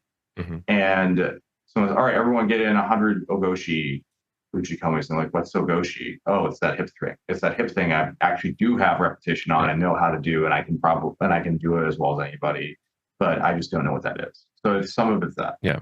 That's why I'm not a huge fan of how some of the Kodokan classifications are for the throws. I think they're like you said, out of date, and they could use an update, which they have done in the past. So it's not like it's never been done before. But like you said, there's a cultural aspect, and I think people need to know how to do these drills, know how to do cartwheels, know how to do shrimps and stuff. Because once they go to Japan, which is one of my favorite parts, is traveling and training at the same time, and they need how to know to do the etiquettes and all this kind of stuff. So I agree. So regarding what you said about we had to keep the doors open. So it was at the point where when I started doing this stuff that I saw our retention rates increase to a certain extent. And I was like, I can probably change this in a way where the retention rates will continue to go up. But then back to what you said before about like, this might not be the place for you. Like, I feel like that's not going to be representative of what our dojo would be like once you move on to the other classes, which is kind of like recreationally competitive. So at the very core of it, you have to enjoy taking falls. And I feel like I'm doing them a disservice if I hide that from the beginners, that hard falls will happen. I just want them to do it in a safe manner, as you said. So I refuse to make the classes any easier in that sense. That's fair. And that's fully reasonable. I am of the belief that there's some people who come in the door that I need to get their physical conditioning to the point where I'm comfortable with them taking falls and that kind of thing. Now, I'll be clear, I am for doing conditioning in the dojo as outside of technical development and outside of randori.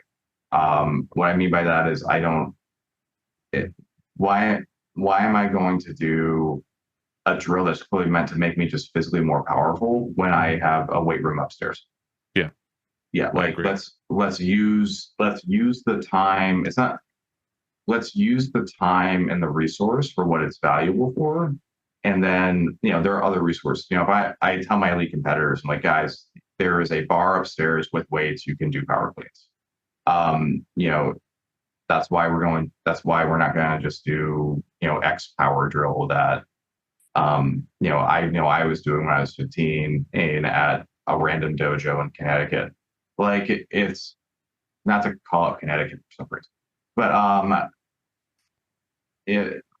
there's different approaches to it. I know Greg Souders just flat out said, all right, some people are going to like this, some people aren't, and whoever stays stays. Yeah. It's a spectrum. It's not a black or white, I think. Yeah. No. Yeah. No. Yeah.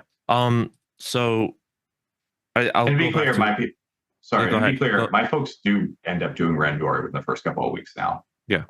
So they do get their falls in. I adjust it. Yeah. Same. Like mine start day one. Like I think a lot of people actually don't believe me, but I've actually had someone on Reddit come and visit my class, and he was like pleasantly surprised with what he saw. But I did used to do the Uchikomis first thing, and that was what I did because I always, if I'm not sure about something, I always go back to traditional because it's been proven to be safe, right? Yeah. Yeah. So I did do that, but then I started realizing it kind of sets them in their ways of. I'm sure the way you teach the shapes is different from what I'm doing with the Uchikomis.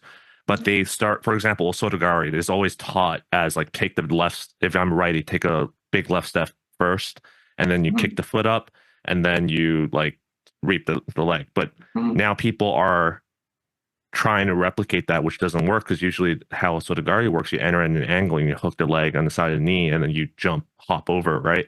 So I found out that what I found was Uchikomis seem to set their intentions incorrectly, and they're thinking inside a box of how I would say it at first. Versus if I had them do it the live resistance first, then they have a context of how it works in reality, and then once you introduce Uchikomi after, they can understand this is for like training the hip movement, like turning the hips and like pulling their weight onto the leg that I'm going to reap, and all the hand movements and everything. So that was my I can see that. reason why I do that. Yeah, so I totally get what you're talking about. I have some of the games I do that like further downstream of what I mentioned earlier are meant to address some of that. Like I have a game where your goal is to get your knee behind your partner's knee, and be in good position, and that's partly to give people a chance to like try different hooks and find different ways to get to those hooks, that kind of thing, like that kind of stuff. Okay. So regarding gas, again, trade secret, then don't talk about it. But you mentioned your athletes, one of the things required is to not gas out in tournaments. And since you don't do conditioning within the class, which I agree with, how do you get them to not gas out? Like, especially for those that aren't as disciplined, like the elite grapplers, to condition outside of the club or have no idea what to do. Yeah. So I'll be clear, like, if you are trying to go to the Olympics and you are not, and you are not doing your work outside the club, please don't come crying to me when you don't make the Olympics. Like, well, let's just be clear. Like, if your goal is if you are given the opportunity to do the things you have to do to prepare for something at competitive level, and like beyond like just the local tournament, like to do something at a more serious level, and you're given the tools to do it, and you don't do all the things you're supposed to do, well, you accepted that risk, and the volume of tears you're permitted is correlated with that. So it's not to say you can't feel bad about a bad day, but I'll just note that, like, something I always emphasize to all of my folks is I actually, with some exceptions, care more about the preparation than how you do on the day. If you do everything you're supposed to damn do to get ready for the day, then I'm going to be a lot more chill if the day doesn't go as planned. If the day doesn't go as planned and you did not properly prepare, I will inform you my opinions on that topic. So, but that's a good question. It has to do with how I set up the rounds. I'm a fan of situational randori. I'm a fan of, people think of, all right, well, if I can do an hour straight of randori with one partner, I'll be in good enough shape to fight 6 minute, do 6 minutes of OT after a 4 minute. No, actually, that's incorrect. No. Yeah, no. Yeah. These are different systems. These are different, without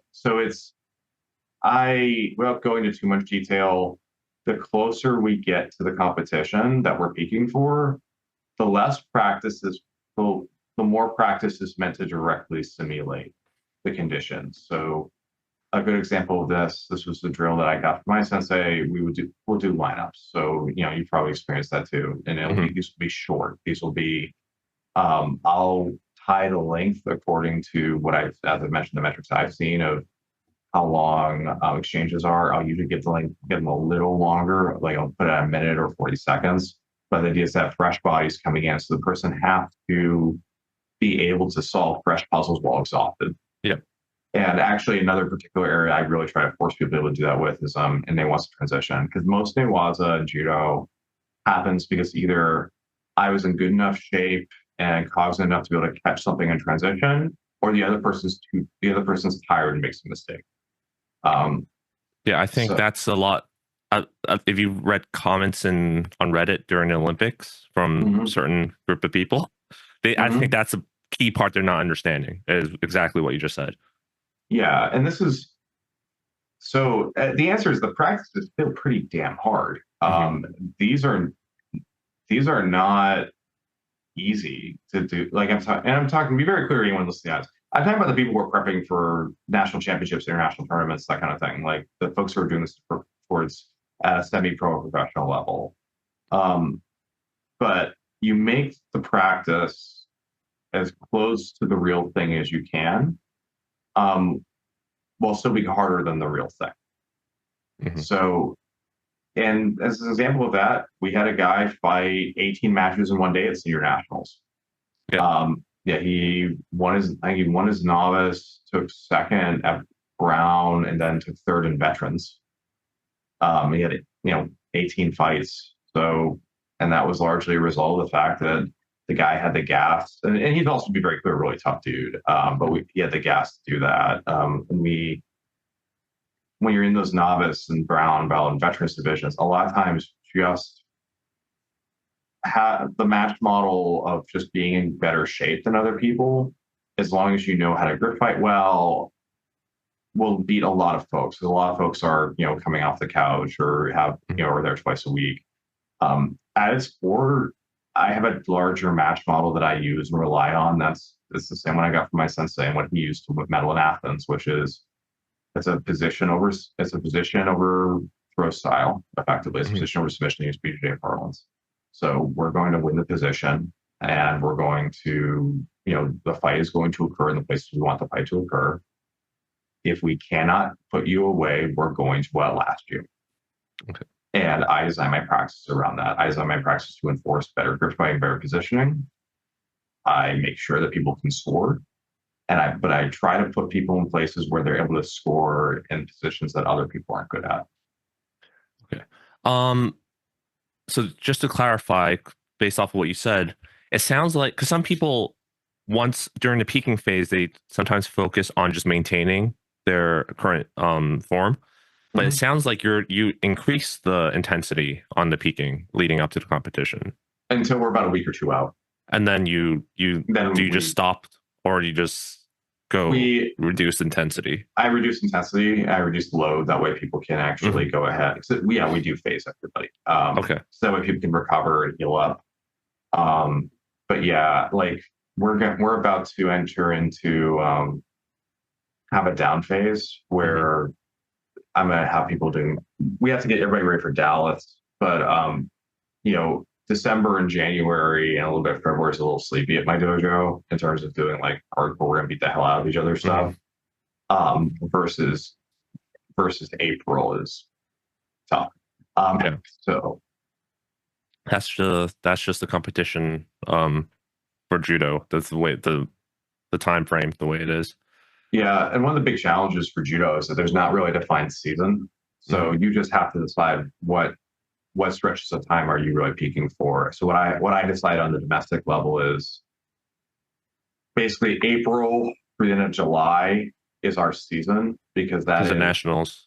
Yeah, because the national championships, technically really kicking off with youth nationals into March. So I'll move the kids a little harder during March, but like really peaking the adults for senior nationals and try and get them in best shape for senior nationals, US Open, and have the kids ready for JOs, those in US Open. And then after that, we fight Dallas, be President's Cup and all that stuff. But that tournament is almost more of a, all right, where are we at? What technical information do we really need to improve upon going into the following season? Okay. So I'm assuming you do the same type of training with kids, like the constraints-led approach kind of thing. Yeah. And actually, I find it's way easier to do with kids because the kids, one, it actually is improving tension rate among the kids. Yes. It's fun. It's because it's fun. It's just, at the end of the day, like, here's the thing with those constraint-led development. It is making judo fun and making people have fun, even on the adult side. Like, I've had people, I have a whoop, I have heart rate monitors. There's some folks. We have the same damn. You put them on kids? Not on kids. Okay. Come here, let me put something on you real quick. Look, I need to be I need to ignore the IRB at my university for a moment, kids. One second. No. No, but I mean it. What I'm going with that is saying, like, I've done the experiments where I've run people through these games, and I've had similar calorie outputs as if I put them through an hour of random.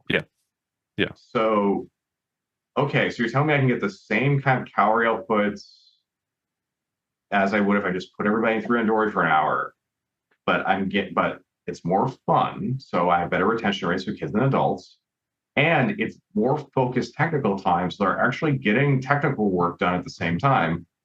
Oh my God. Awesome. It's safer too. Yeah. Yeah. So this is why I asked this question, because I used to do that. I can't do it anymore because of other reasons. But some parents actually came up to me and said, "I like what you do, but can we do more randori and drills?" And like, because they have this idea of what it should be like. Have you gone that in your program? Yeah, and I've told them this is how I'm running it. And you didn't trying to explain the science of. Oh no, I same thing I said as I do with the adults. I'm like, this is why I'm doing it this way. Okay. There's all the things, and this is why we're doing this approach. And if you have a Patreon where you sell like a PDF document for that, I would buy it. Like, hand it to the parents. That's a great idea. So actually, like, one of the things Masters is working on is I'm actually trying to set up a teaching platform, right? Like a instructional and teaching platform right now. And kind of the intermediate phase is that I'm going to put a lot of these materials on Patreon. But I mean, like a thing to explain to the parents why you're doing this and tell them to basically fuck off, Oh my God. If I could develop a document that was like the perfect, like the parent, well, I'll call it the parent chill out document. I think I could fund the entire U.S. national team. Yeah. I think the ecological stuff aside, right? That the most annoying thing is when parents coach their kids, and I try to explain to them, like, look, now they're not actively solving the problem; they're looking at you for directions, and that's not what I want them to do. Like, that's not the model. Yeah, that's not what the training program is. That's not what you're paying for. Yeah. So yeah. Anyway, perfect. So. Before I want to deep dive, sorry, Juan. I want to deep dive more into the ecological stuff. But before we get into that, there's a couple of things. Breakfalls. Let's talk about breakfalls. How do you introduce breakfalls to just beginners in general? Then? I actually do a traditional, just quick, because it's also legal. You want to make sure that you introduce breakfalls. But so it's kind of someone's first lesson. They're going to get a basic. Okay, this is how you put your arm out 45 degrees, that kind of thing. But in terms of regular training, no, not really. They'll do rolling breakfalls as part of a warm up, because the reality of the situation is usually when you're doing it's also rolling, cultural, right? Yeah, it's cultural, and also the shape you make for rolling ukemi, if you're doing it right, looks a lot like Uchimata anyways. Yes. So I'm like kind of getting you to practice your shapes without telling you to do it. So okay, cool. So but otherwise, I've spent a lot of time on it. I know Gerald LaFont used to call it just bat pounding. To be clear, ukemi is useful. I don't want people breaking their shit. But the human body, if we evolved without the ability to know how to roughly fall, we wouldn't have made it very far. Particularly, I'm from my ancestors from the land of ice and snow. Slipping on ice is a thing. So the main thing you're trying to do when you teach ukemi is you're trying to make sure people know how to not dislocate their shoulder off their wrist. Yeah. Okay, so the approach. I'm only talking about it because people ask me, and you're a good scapegoat for me to blame anything eco on. Nice, excellent. I've reached that level of infamy. Yeah. So the way I approach it is I use BJJ sweeps to introduce breakfall, because what I notice is most of the time if someone falls and they stick their hand out or post, it's not going to break. What the problem is when you add force and weight into it, which is usually in the form of someone else throwing you plus adding their own body weight onto it, right? So that's why I use BJJ sweeps to introduce it, because you can use like scissor sweep, balloon sweep, tripod sweep, all that stuff to simulate an actual real fall, like a very representative version of a fall without the danger of someone falling on top of you. So I create games using those to have people practice falling, and if they post, it's fine. I just tell them not to do it, and then they continue with the game. What I did, I don't really teach traditional break falls like rolling back and that kind of stuff anymore. But other than the forward ukemi, exactly because of what you said, it has a shape of Uchimata, and also it's a cultural thing because everywhere you go, they're going to make you do that. Yeah. Oh, that's an interesting approach. Actually, I hadn't thought to do it that way. So that's really cool. Yeah. Right now, the balloon sweep is the highest intensity fall because it's like a tomoe nage basically, right? Like, so the person doing the balloon sweep is reinforcing their tomoe, which is nice too. Okay, so last part of this, the grips. Like, I know Jimmy Pedro's grip fighting system's like famous now. Like, everyone's like adapting to it. I'll start off with, have you noticed during the Olympics that people were fighting outside of that system, like they weren't following that? Oh my God, yeah, of course. Because you have to remember something. It's that is the system that is the approach that was used by a certain set of athletes in countries, and to deal with a certain other set of athletes in countries. And you will even look at a lot of American players who've been successful. They'll do stuff that some of them will do stuff that's in the neighborhood of that, but not quite that. So, all right, so let's get ecological for a moment. What are we actually trying to do in that system? What we are trying to do in that system is stop the person from turning their lead shoulder in the direction that they're more powerful for us. Well, if I am fighting a Mongolian player who is ambidextrous and is going to randomly jump in on an underhook on the other side and hit me with a snap down if it doesn't work, all right, all of a sudden I'm going to be using something different. I'm not just going to be looking to kill the sleeve. In fact, I'm probably going to be doing stuff like cross gripping and dragging. I think people misunderstand when they look at the system Jimmy teaches, in that they see how to do like the catch position, which is I post my hand in lapel, I catch the sleeve, I kill the sleeve. It's just underlying there is a series of principles and a series of approaches and tools. Not everyone's going to use the same tools. for some reason people have an expectation that every country in the world is going to walk out and try to kill their sleeve.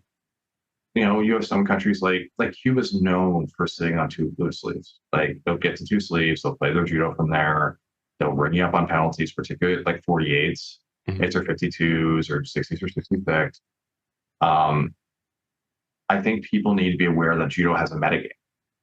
Like, and there are times when they say styles make fights, it's true in judo too. So it's not that the system that Jimmy teaches is fantastic. It's produced with a bunch of medals, but it's more than just coming out and hitting a catch. It's being actually fluent in grip fighting as a whole, and what different positions are, and treating those positions as understanding that you have to do the right thing in different positions. So I think people, when they were watching that, were like, why aren't people just going out and killing the sleeve? Well, guess what? Someone might have a system where honestly that's not an issue, or someone might have a system where they just want physical attachment. Like a fair number of the Georgian players, they just want to get around your waist. They do not care how they get there. They have ways to get there. They have ways to initiate it. But you know, when you watch this Olympics, you have to remember that just like expecting everyone to walk out and kill the sleeve the same way, just due to how games work, people will, okay, if everyone's going to walk out and do the same thing, I'm going to do something different. So the best grip fighters in the world, and the best grip fighting coaches in the world, they learn how they will have a set of underlying principles like controlling the inside space, or inherently what grip fighting is in the system that Jimmy teaches about is minimizing your partner's options while maximizing yours. It is a control-based style. And it's also part of why your cardio has to be so good, is that you have to be able to keep doing that well for a long ass match. Then you have people like Fonseca from Portugal, who he is going to try to beat you in the first 2 minutes, and he needs an attachment at your sleeve and your elbow, and he's going to go. So, all right, so that was a rant. Please excuse me. Yeah, it's okay. Fine. Don't worry. So to add on to what you're saying, tell me if this is incorrect or correct, but what's happening at the high level, people already studied the crap out of the athletes that they're going to be fighting via scouts. So what you're seeing at the high level might not necessarily work for you, because they were like, okay, Shohei Ono loves this armpit grip or something, so I'm not going to get him that armpit grip. He's not even going to try and grab my sleeve or whatever, right? Is that correct? Like, you can't just be like, oh, Jimmy Pedro's system is completely useless because this isn't happening the way that he shows it at the high level. That's exactly it. It's like on the contrary, like, all right, people were fighting differently back in '99 when he won a world championship. Is every Uchimata you see a textbook Uchimata? No. But the principles and the invariants and all the constraints to get there are the same. So, you know, maybe one exchange I'm walking out and killing the sleeve. Well, maybe ambidextrous play in this particular meta game is way more common. So it's actually more important that maybe it's more important that I get to 2 shoulders. So you saw this in the Rio quad. In the Rio quad, actually, it was actually harder to play a sleeve killing game. Because I couldn't 2-on-1 break. And there were a few other constraints that I remember in that rule set. So what did you see Kayla and Travis doing? They walked out and they put their hand on your lead shoulder. Yeah. And in Kayla's case, she then put her second hand on your other shoulder pretty fast. It's still gripping. It's still within the system. It's just a different answer. Yeah. And as a response to the people that you're fighting and you're addressing, when you look at, say, how the grip fight you see out of Pedro's and what I teach, and because most of the gripping thing I know, that's who I learned it from. I learned from him. I learned from Dr. Roddy Ferguson, and then I got a lot of experience to develop some of the stuff I might do on my own. But people don't win stuff with techniques; they win stuff with concepts. Yeah. So it shouldn't be, wow, no one's killing the sleeve anymore. It's like, okay, well, why aren't they? Is there a reason? Is there a particular reason why that rout's not being chosen? Particularly when you have at the Olympics, all the professional teams, there is a file folder for each person the person's going to fight. You know, there is a game plan. There is, you know, and by the way, Japan does that too. Japan has a full-blown scouting group. They watch. I've seen them with their tablets and everything on the side. Yeah. Yeah, people. That's the thing. Whenever I hear they don't do in Japan. No, they do all of these things in Japan. Yeah. All of the things. So I remember a friend of mine was at 2009 World Championships and could not believe the volume of video cameras and hard drives the Japanese team was running around with, because they were watching matches, recording them, bringing them back to a team to then watch the film. So that way there was a game plan in place for the guy who's going to fight the winner of that match next. So what you're saying is USA Judo needs to allocate budget for some corporate espionage. Not necessarily, but actually, so there's a thing here though. That's important to bring up. So we're in a golden age of judo media, in terms of the ability to access and watch matches. Yeah. So as a result, your ability to win on like trickery and bullshit is actually significantly reduced. Like Juan Healy's Tayo, for example, like the famous one that he would do. And by the way, people don't realize that usually it's something he hit very late in the match. Yeah. That nowadays, like a decent coach will like, okay, I got this Korean guy first round. Let's watch a few of his matches. Oh, he did this weird thing where you grab his sleeve and he pulls once to check if you still have him, and pulls again, goes, and there's an offside one hit in Tayo. All right, hey, if he pulls once and we're in minute 3, just let go, or switch your hand, like coming cross grip, or be ready, or crowd him, don't let him turn around for Tayo. Like, we're in a golden age for scouts, and for scouting. So if you want to know I would say put money towards corporate espionage, put money towards scouting. Like, yeah, I thought it would be cheaper to do corporate espionage. I'm just thinking about USA Judo's budget. No, and I'm thinking about USA Judo's budget, and I'm saying from an elite perspective, and also when you're selecting coaches for 28, or thinking about who the coaching staff should be in 28, if people aren't thinking about how to do this stuff and all those other things, and USA Judo elite performance needs to match what other countries are doing in 24, if not find ways to innovate and do better. Yeah. So okay. Sorry. Go ahead. Finish your thought. No, go ahead. I was going to move on, so please finish whatever you're going to say. So that that's one of the big things where one of the years our team struggles is people will just show up. There's no scouting support. There's no someone watch film, or the support system around making sure that at least an athlete knows it's not on the onus necessarily on the athlete to have to go watch and figure out how to train for somebody. Like, there needs poor planning leads to poor results. I digress. Okay, so still sticking with grips, but back to a little bit of ecological stuff. Like, how do you introduce dominant sides and grip fighting and all that stuff to beginners the same way that Jimmy does in his DVDs? Or yes. Okay, because I used to do that, but I'm not saying I'm right, but I'm experimenting with it, right? So I stopped doing that because I started noticing people were really stuck on, like, I have to grab the sleeve first. If not, then I grab this. Like, they're starting to develop like a flow chart in their head, if you know what I mean, instead of picking up stuff from experience and doing what feels right. And also I was thinking, what if this guy's ambidextrous, like Angelo Parisi or something? If I just box them into this, you have to do this because it's this, then I feel like those kind of behaviors wouldn't emerge. Okay, so let me rephrase. I teach people sidedness. Like, I do 100%. I explain, I want you to predominantly learn as a right or left side player. In fact, I push most of my books to be left side elites. And if they're beginners or they're fairly new at the company, I try to push people towards being left-sided. But this is because 50% of all matches at the Grand Prix level and above are right versus right, 40% of all matches are right versus left, and 10% of all matches are left versus left for people that have a defined clear side.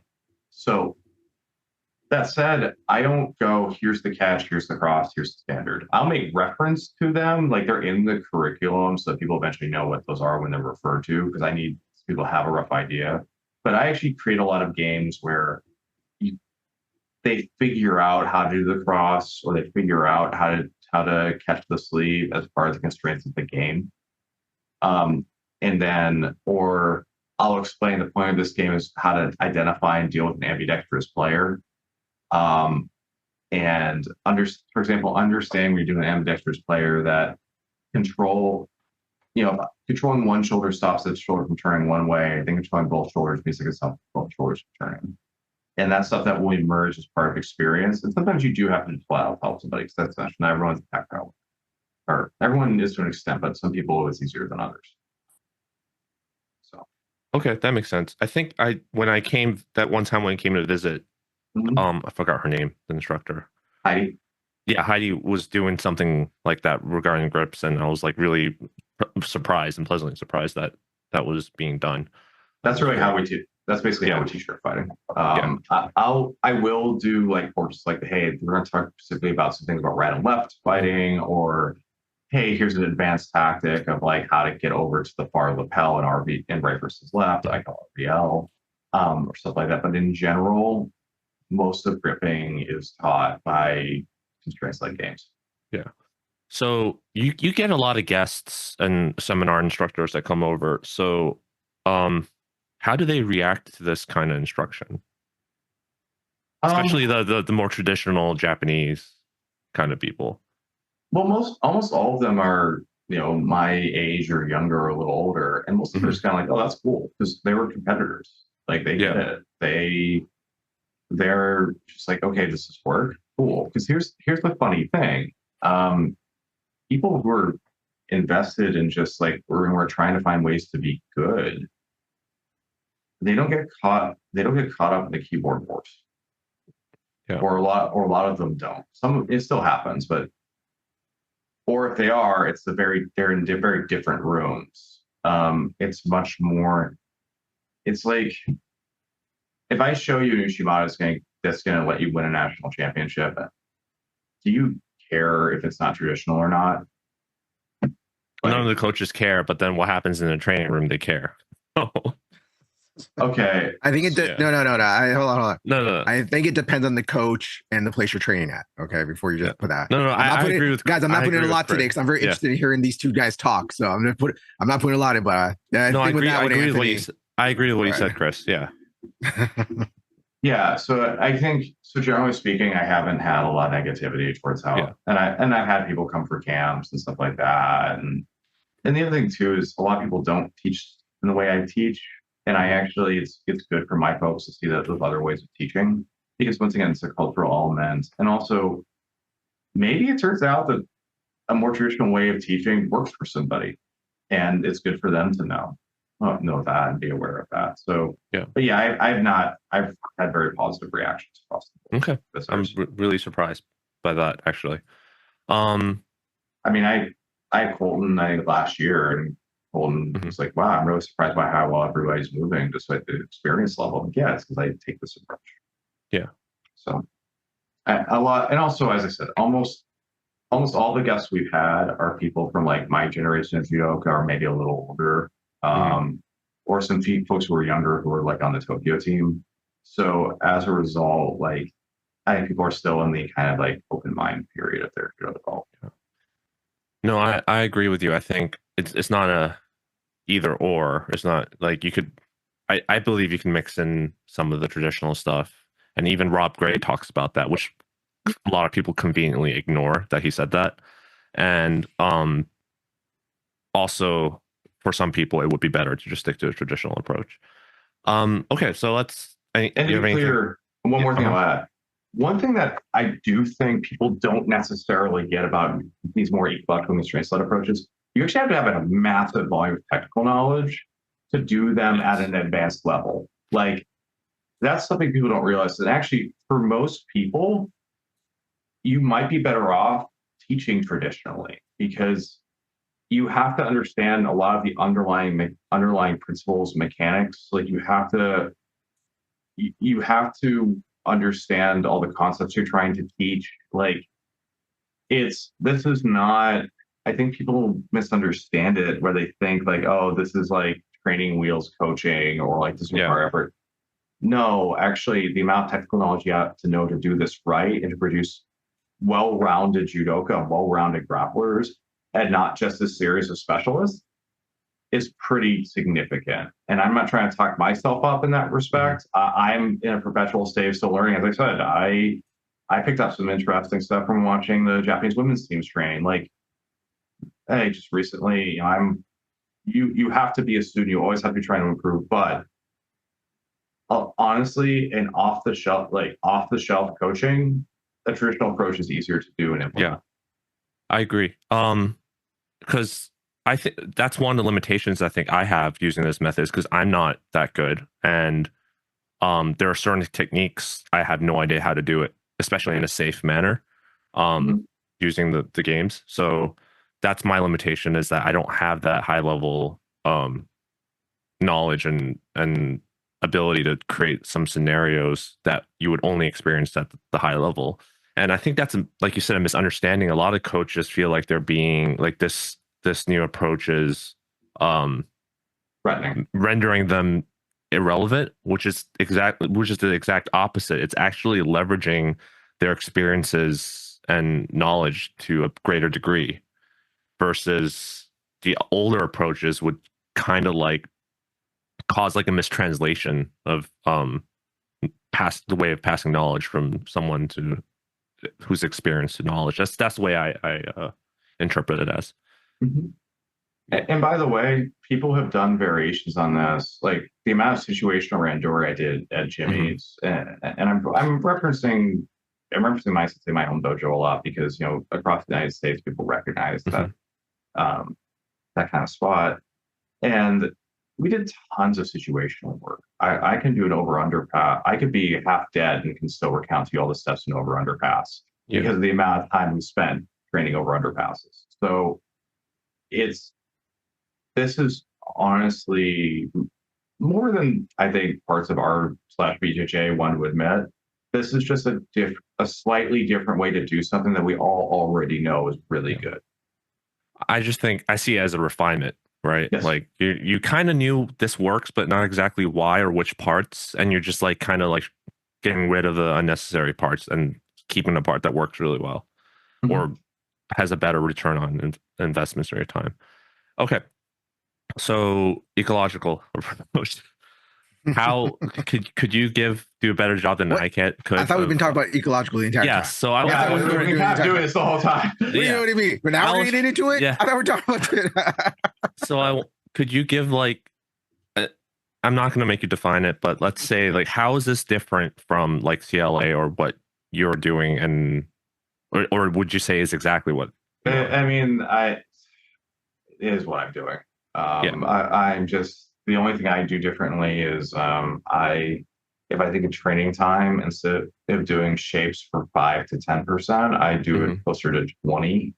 I still do it dynamically. Like I do moving Uchikomi, not static Uchikomi. I do flow drilling, not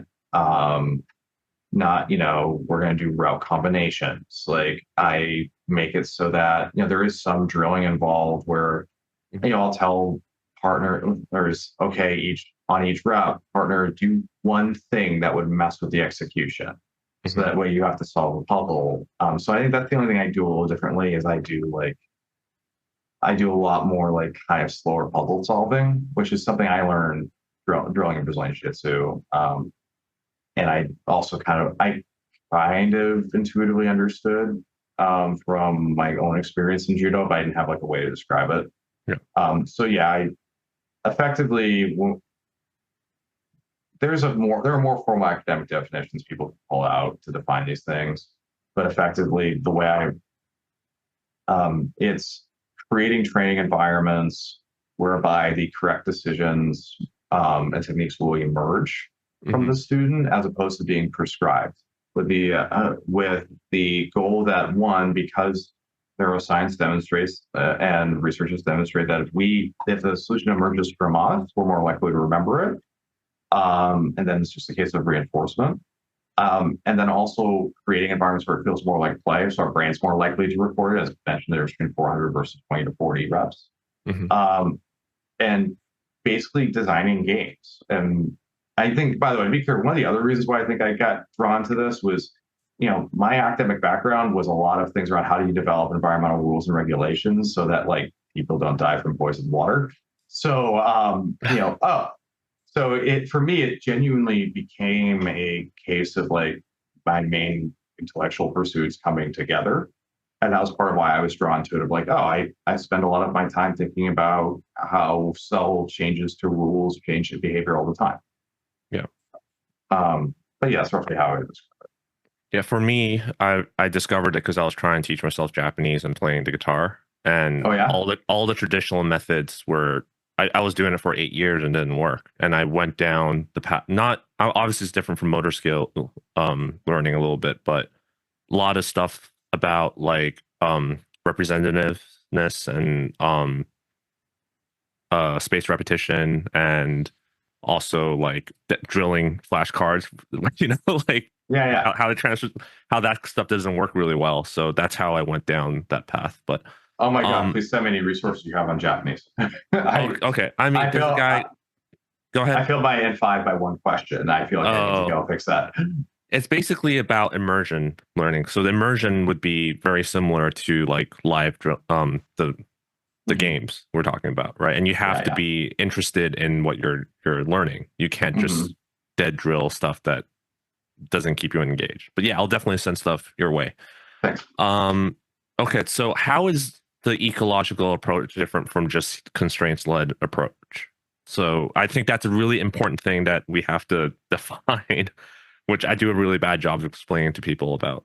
I'm actually going to pass on that question because I'm not good at explaining it either. Okay, all right. So I kind of had a feeling you would say that. So, I think, what about this? Like ecological dynamics versus ecological approach. I'm not going to explain this well because ultimately, while there are differences, I kind of put them all under the same net and how I think of it. I think when I think constraints led, I tend to think more of what are the hard walls that people have to go into. So one thing that kind of helps to think about this is, so remember that sports have guidelines, video games have laws. So there's nothing stopping you in soccer from touching the ball with your hands other than the guideline. Whereas if you play FIFA, it's not possible. There's no button to press that will allow you to do that. You're not supposed to do it in both cases, but there is actually no way to do it within the line of code. And a constraints-led approach, you're trying to create the laws, and you're not going to create laws like you would in a video game. You're trying to create the guidelines that will elicit the positive behavior. Now, the more ecological dynamic aspect of that is like you create a situation that elicits the positive behavior, and both people will start to learn the positive behaviors to react to that and to react to the reaction. So that ultimately you end up learning how to play the game much quicker. You're learning how to play the game by playing the damn game. Yeah. Instead of reading about it, which is exactly what people do in Japanese. They read a lot about how to learn Japanese, but not actually learning. So and that's what all of this actually is. We're learning how to play judo by playing judo, but we're just being selective in how we do it. So that way, and we're identifying each phase in which of judo. So I wish I gave a more academic answer there. That's a little off brand, but here you go. The reason I wanted to define it that way is because I think a lot of the disagreements within the discussion has to do with people talking about the terms, but they're using the same term for different thing, meaning different things. And then there's like a misunderstanding. Because people, especially with the influx of eco in the BJJ community, you see a lot of, I actually look around and you'll see it on people's schedule now, like, oh, this is eco class, this is eco day or something like that. And this is eco or not eco, but ecological dynamics is just a theory of how humans learn and how humans interact with their environment. So if you believe in ecological dynamics, then all training is eco technically. It's just what kind of behaviors are emerging based off of the constraints you set, basically. I guess that's my attempt at explaining it.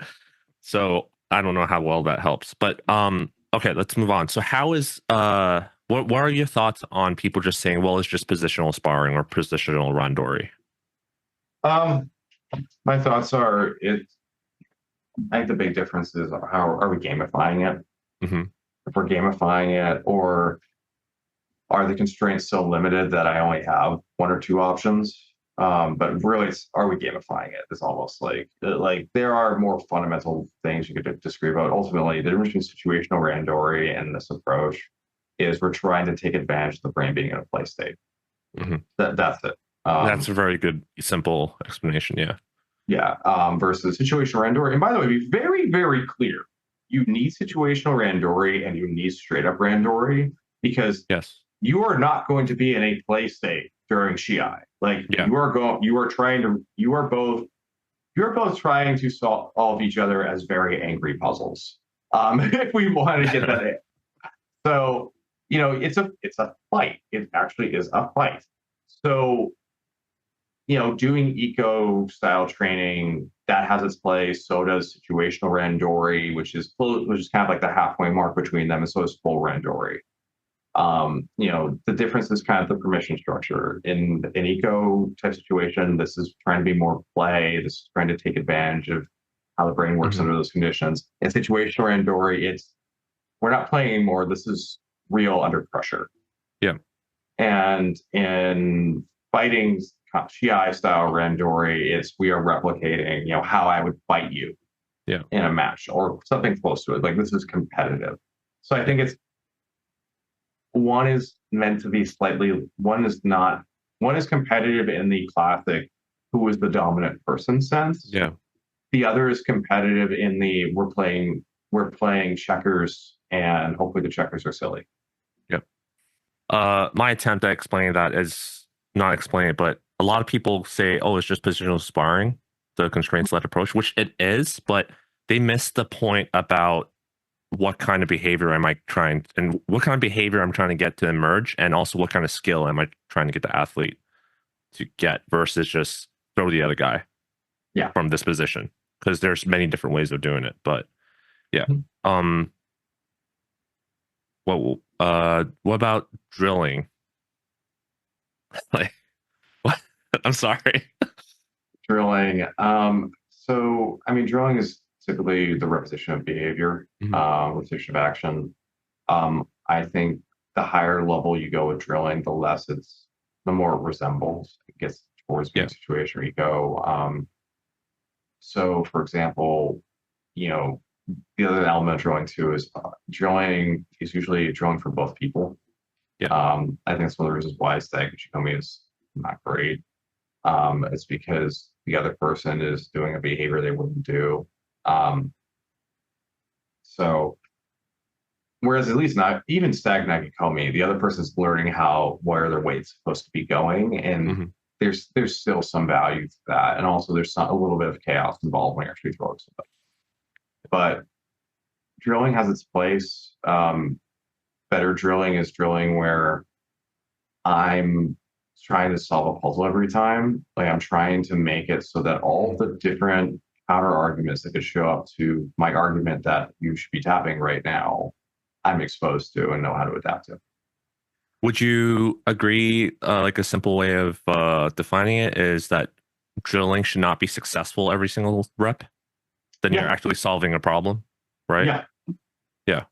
No, exactly. And this is a difference between, so I still like the deliberate practice model. I think when you're trying to iron out shapes, you use the deliberate practice model of you go until you do the thing correctly, and then you maybe do it correctly one more time, and then you stop. But ultimately, you have to be able to learn how to react off of failed rep.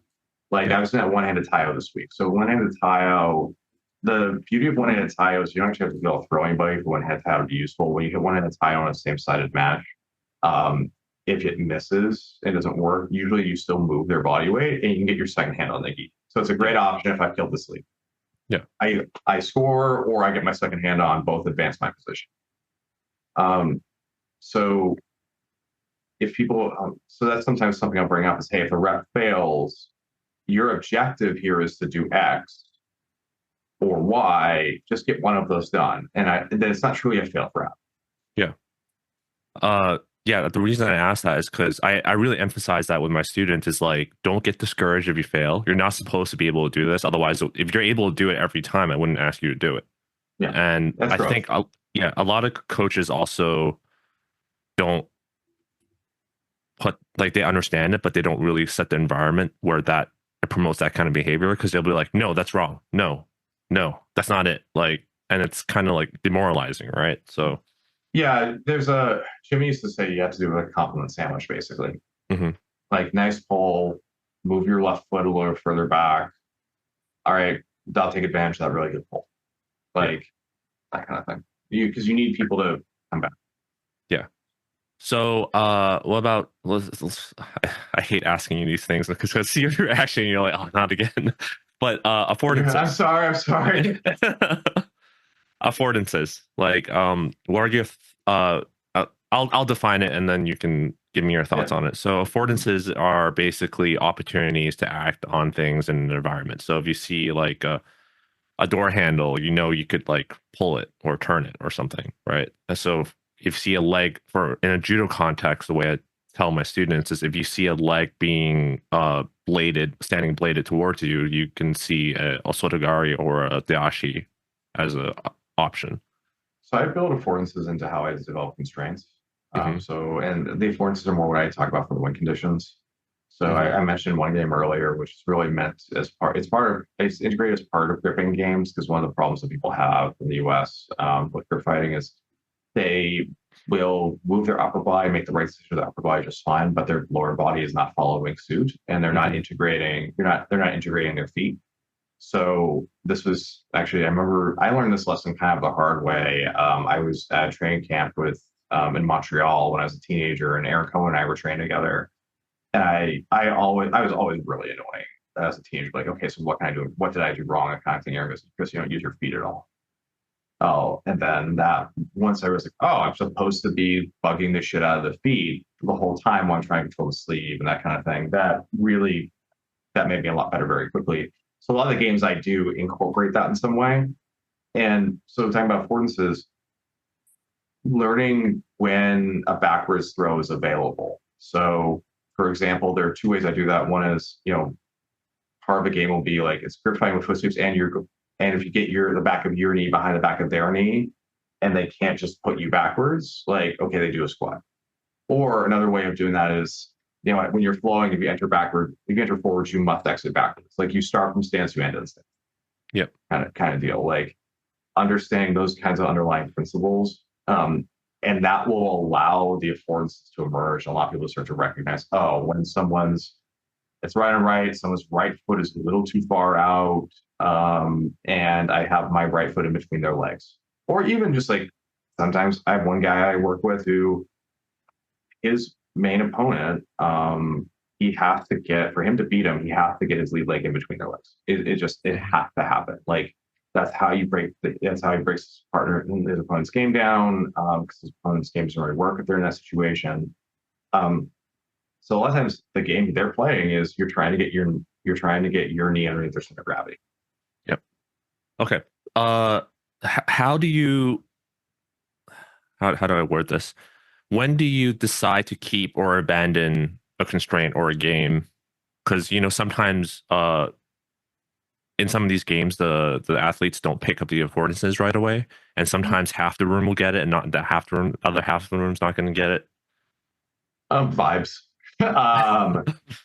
Vibes. Sometimes it'll be a game that, like, I know long term people are going to get and it will work, and then sometimes it'll be something I'm trying something new, and be like, that did not work out well at all. Yeah. So do you decide in the class? Because sometimes I feel like I need to give it multiple classes before I start seeing it emerge. It depends on the game. Because sometimes I'll realize, like, oh, this wasn't a good idea. Yeah. And then sometimes I'm like, let's give this a couple tries. So example of one game that I did was teaching how to enter Senkaku. It was, okay, your job is to isolate a head and an arm. They're starting a turtle. They can only defend using their arms and their head. Your job is to isolate a head and an arm by creating a triangle shape. And actually, fun thing, people were finding advanced Senkaku variations very, very fast in terms of entrances and stuff like that, which is super cool to see. But the first time I did that, the people who were in that room did not get it at all. And the second time I did it, worked like magic. In fact, it's now how I teach Senkaku entrances. Yeah. But so it's kind of vibes, and sometimes you'll be wrong. Like, actually, that's one thing you have to be ready for, is you will be wrong. And so Okay. I'm not going to even attempt to define it or ask you to define it, but do you use any sort of differential learning or have you experimented in that sense at all? I've tried. Part of me so once again, grew up in special education. There are some people I know that if I hand them a video, they're going to get more from that than maybe there's too much in the environment of a class for them to be able to precisely get it.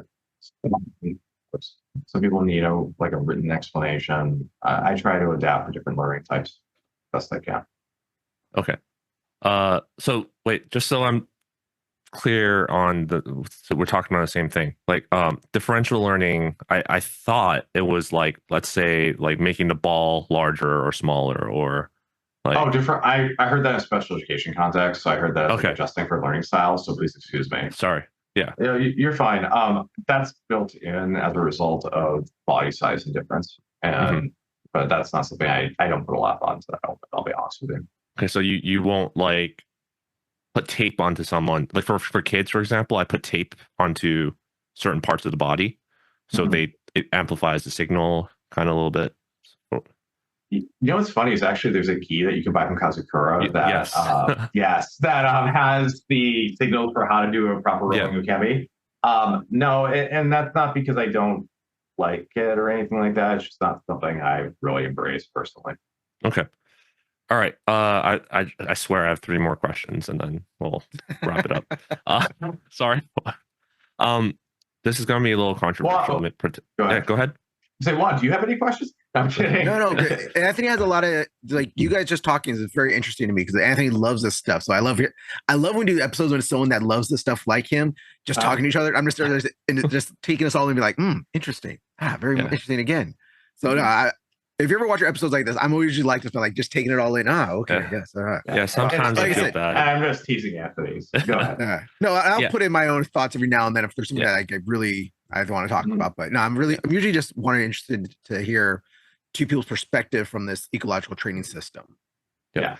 So how has the topic of Kuzushi come up at any point from any other students or assistant instructors, and how does it fit into this kind of pedagogy?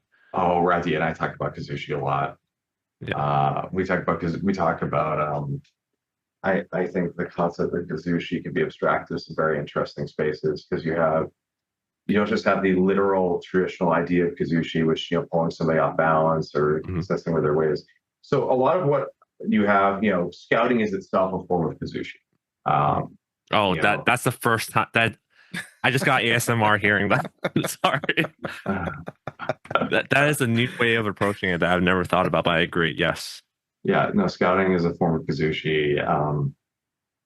Understanding, I knew somebody who would, if they noticed their opponent's gi was a little short, might say something about it to them in front of a referee, and then lo and behold, the guy, that is also a form of Kuzushi. But anything to ensure that you're more unbalanced than the other person. Yeah. But so I do a lot of it through a lot of drills roughly, or games that are meant to teach your partner how to sense weight. So I talk it more in the sense of sensing weight and then applying the correct shape based on the weight distribution. Yep. So that's really how I handle teaching Kuzushi. In fact, honestly, a lot of my curriculum before I did eco work was built around it's easy to bring your right shoulder to your left knee, lift with your legs, and pull with your arms to finish a Koshiguruma. What's not easy is timing that Koshiguruma. So actually, I put a disproportionate amount of time. It's funny because I used to think of timing as something purely based. Your ability to time is purely based on your ability to be athletic. I don't believe that anymore. it is a major rule. Like, don't get me wrong. There's some people who they will never hit a one-handed tile for a score. I know because I've never hit a one-handed tile for a score competition. But if you understand one, that there's different types of timing. There's the timing you have from, I call it like catching a ball while running timing. Like you're able to adjust where your body is in relation to another moving object and triangulate catch. Versus the timing that comes from, you have put the ball launching machine in one place and the ball can only go one place. It's a Amiri Kuzushi is the formal term. So that's I just call it. Okay, sorry, can you repeat that? What's the formal term? Amiri. Amiri. Kuzushi. Okay. Yeah. I think of it more as positional Kuzushi. Like you are off balance, I put you in a position where you cannot be on balance, or the only place you can go is inherently off balance. Yep. So a lot of my time has gone into, I talk about in terms of sensing weight distribution. And it's actually part of why, it's one of the points I bring up. I have worked with a lot of students with anxiety disorders or PTSD. When I was in Indiana doing my master's, there was a really interesting program they had in that area where if you had served your time in prison and you were on the straight and narrow, you could go to IU to work on a degree. So we had students who, they were remarkably tense. And this was really important for me to learn how to handle when working with adult beginners. And one of the things I'll bring up is I'm teaching people how to relax and not be so tense, is understanding, when you're tense, I can sense where all your weight is. Like I can tell, and granted, my sense of touch for this is going to be more advanced than a lot of folks, but like I can tell, hey, you're tensing your core. Like teaching people how to relax and let their muscles relax and play relaxed is, as you know, very critical for judo. Yep. And I will often bring that up in relation to learning how to sense weight and learning how to follow and react and, you move, I move kind of thing.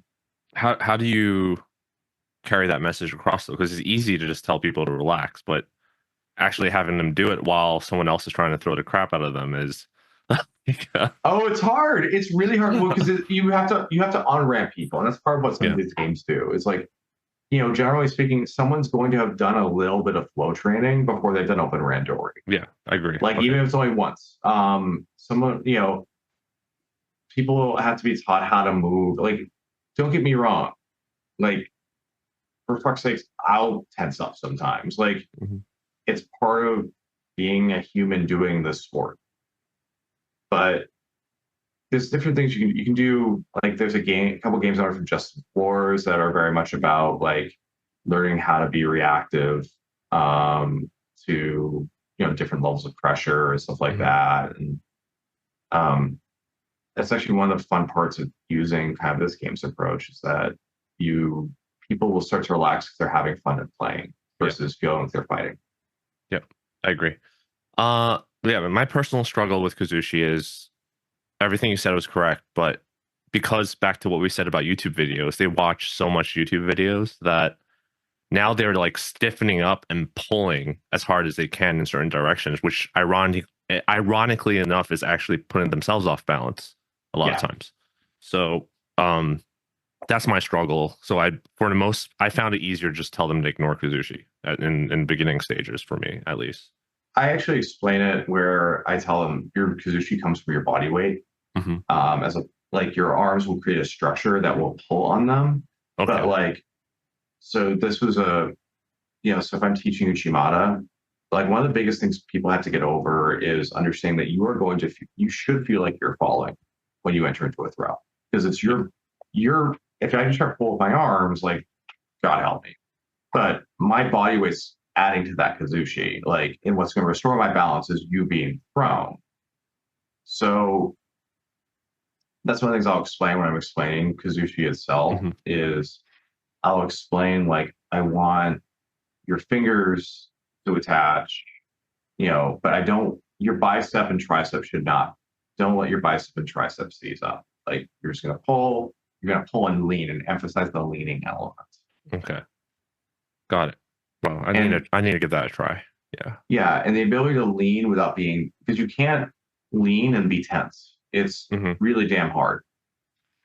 So, it's hard to do that and keep your balance to any degree, because people are instinctively want to keep their balance, and you're trying to get them to give up their balance and not to do the throw.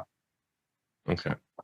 All right. So my last two questions are related to Newaza, because as I've mentioned many times on the podcast, maybe you've heard it, my Newaza is terrible. One thing, my first question has nothing to do with that, but why do you think I thought about this when I was trying to come up with games for Newaza, is why is it that the half guard we see in judo, like the traditional wrap the legs around the other guy's legs tight kind of half guard, versus in BJJ what we see a lot is like more of like an open half? Is that what they call it? I'm not like like a K guard or something. Yeah, I can tell you why right now. It's fear. It's fear, you said? It's 100% that. What are the benefits and costs here? I could try a deep half guard sweep and in score and pin. I have a kid who does it all the time. Or I could get the stand up, and there is a lot of people when they are in half guard in judo are in a state of, at best, controlled panic. They are about to lose the match in their head, and they're trying to do what they can to prevent losing the match. So as a result, they're usually going to give a hyper defensive reaction. And also think about the punishment versus reward dynamic here. So one of the reasons why these approaches we talk about often work is that the punishment for failure is not so high that you don't want to try again. In your average Judo Newaza round, if you pass my half guard, I'm not getting a chance to get back to that position for another minute or two. Okay. Unless I'm doing a situational round. In the average, so how open am I really in going, and how good would I get anyways if I'm going to experiment with sweeping from half, with shin guard, etc. Especially where judo players are inherently much more athletic. Like the only other sport that, I recommend talking to Randy about this because he's the one who's done the academic literature review on this. But in terms of pure athleticism, it's like judo, gymnastics, and like Greco and freestyle are like, in terms of pure like motor control and overall strength, all that, like all the stuff that would make someone conventionally athletic. So even somebody who doesn't know what the fuck they're doing, in terms of like they don't know they're just going to knee cut that pass or an over under, can just make a path happen because they're going to have the ability, they're going to have the experience and the athleticism to solve that problem. So judo half guard is almost entirely defensive, like I need to save my abs position. But I guess the question is, like, a lot of people wonder why during the Olympics a lot of people do that deep half. I assume it's called deep half, right? The shin guard stuff.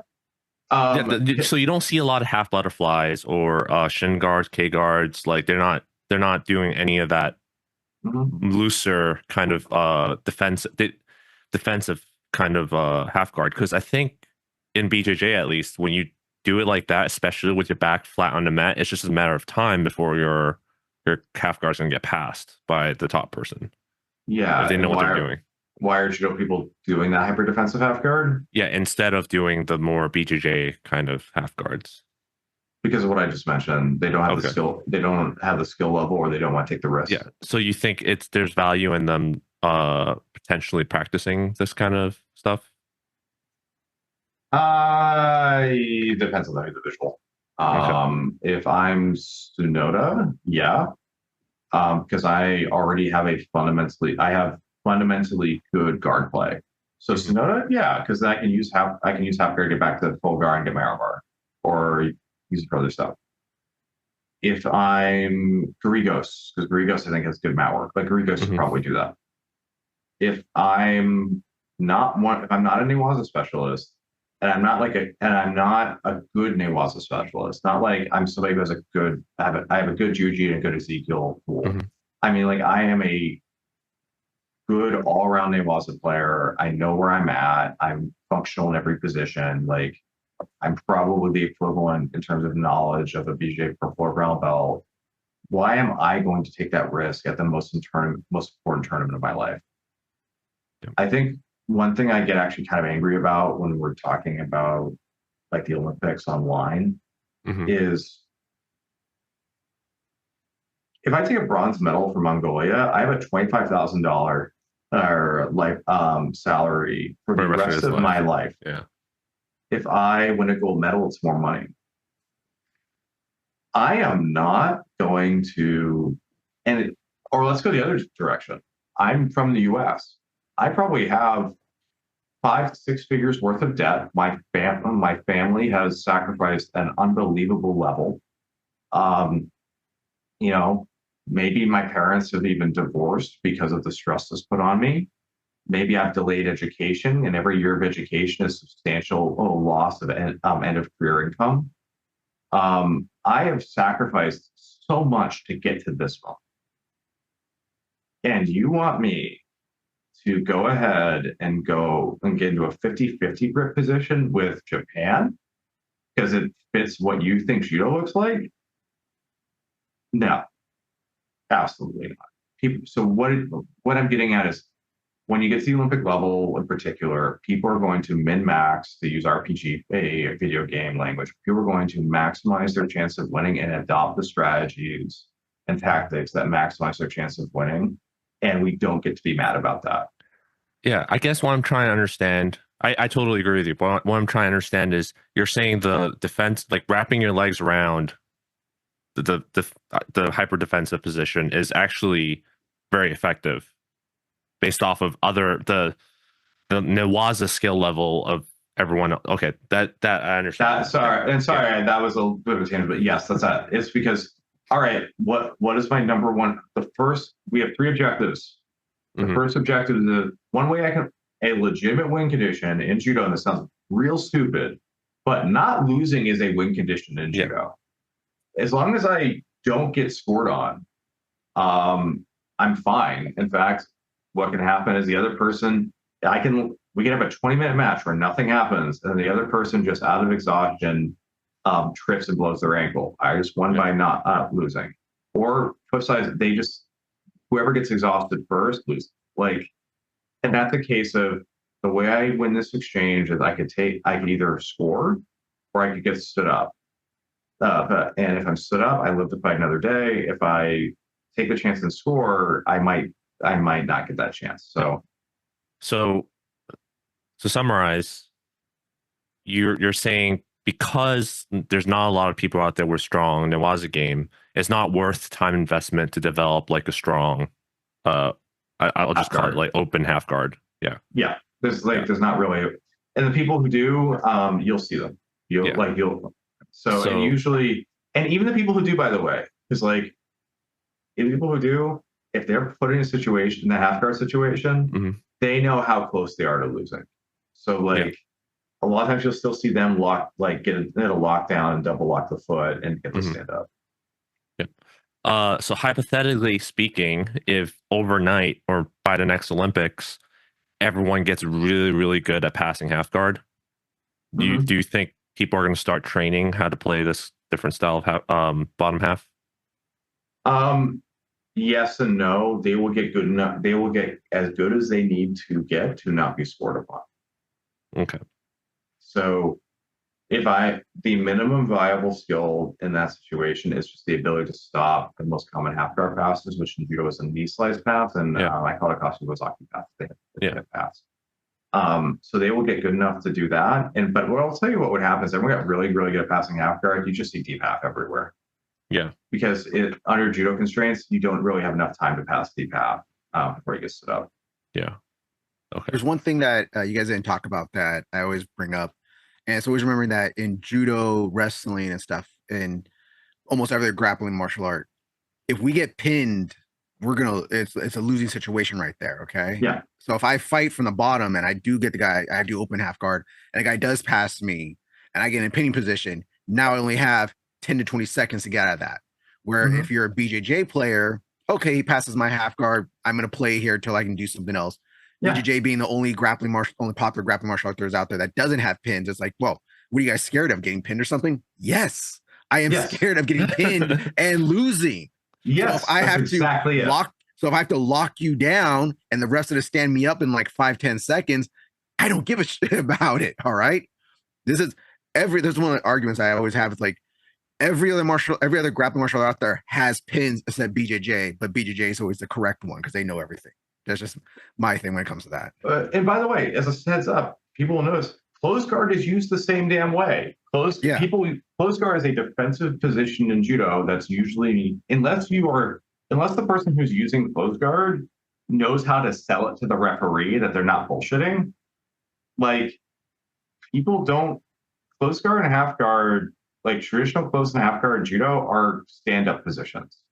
Unless, and the people who are good at those positions to use them offensively, and to date, I've known like 2 people in judo who will use half guard offensively, and the people who know how to use closed guard offensively in judo will usually not play with locked ankles. It is a closed guard in effect, but they actually have to play with an opened up guard. Yeah, they kind of full stand. Yeah, they kind of like switch into a De La Hiva or something afterwards, right? Yeah. They'll play. I'm pretty even more traditional than that. But you don't really see De La Hiva often in judo. If it is, actually, there's an old Medium article where I wrote about like advanced BJJ guards in judo and how to use them.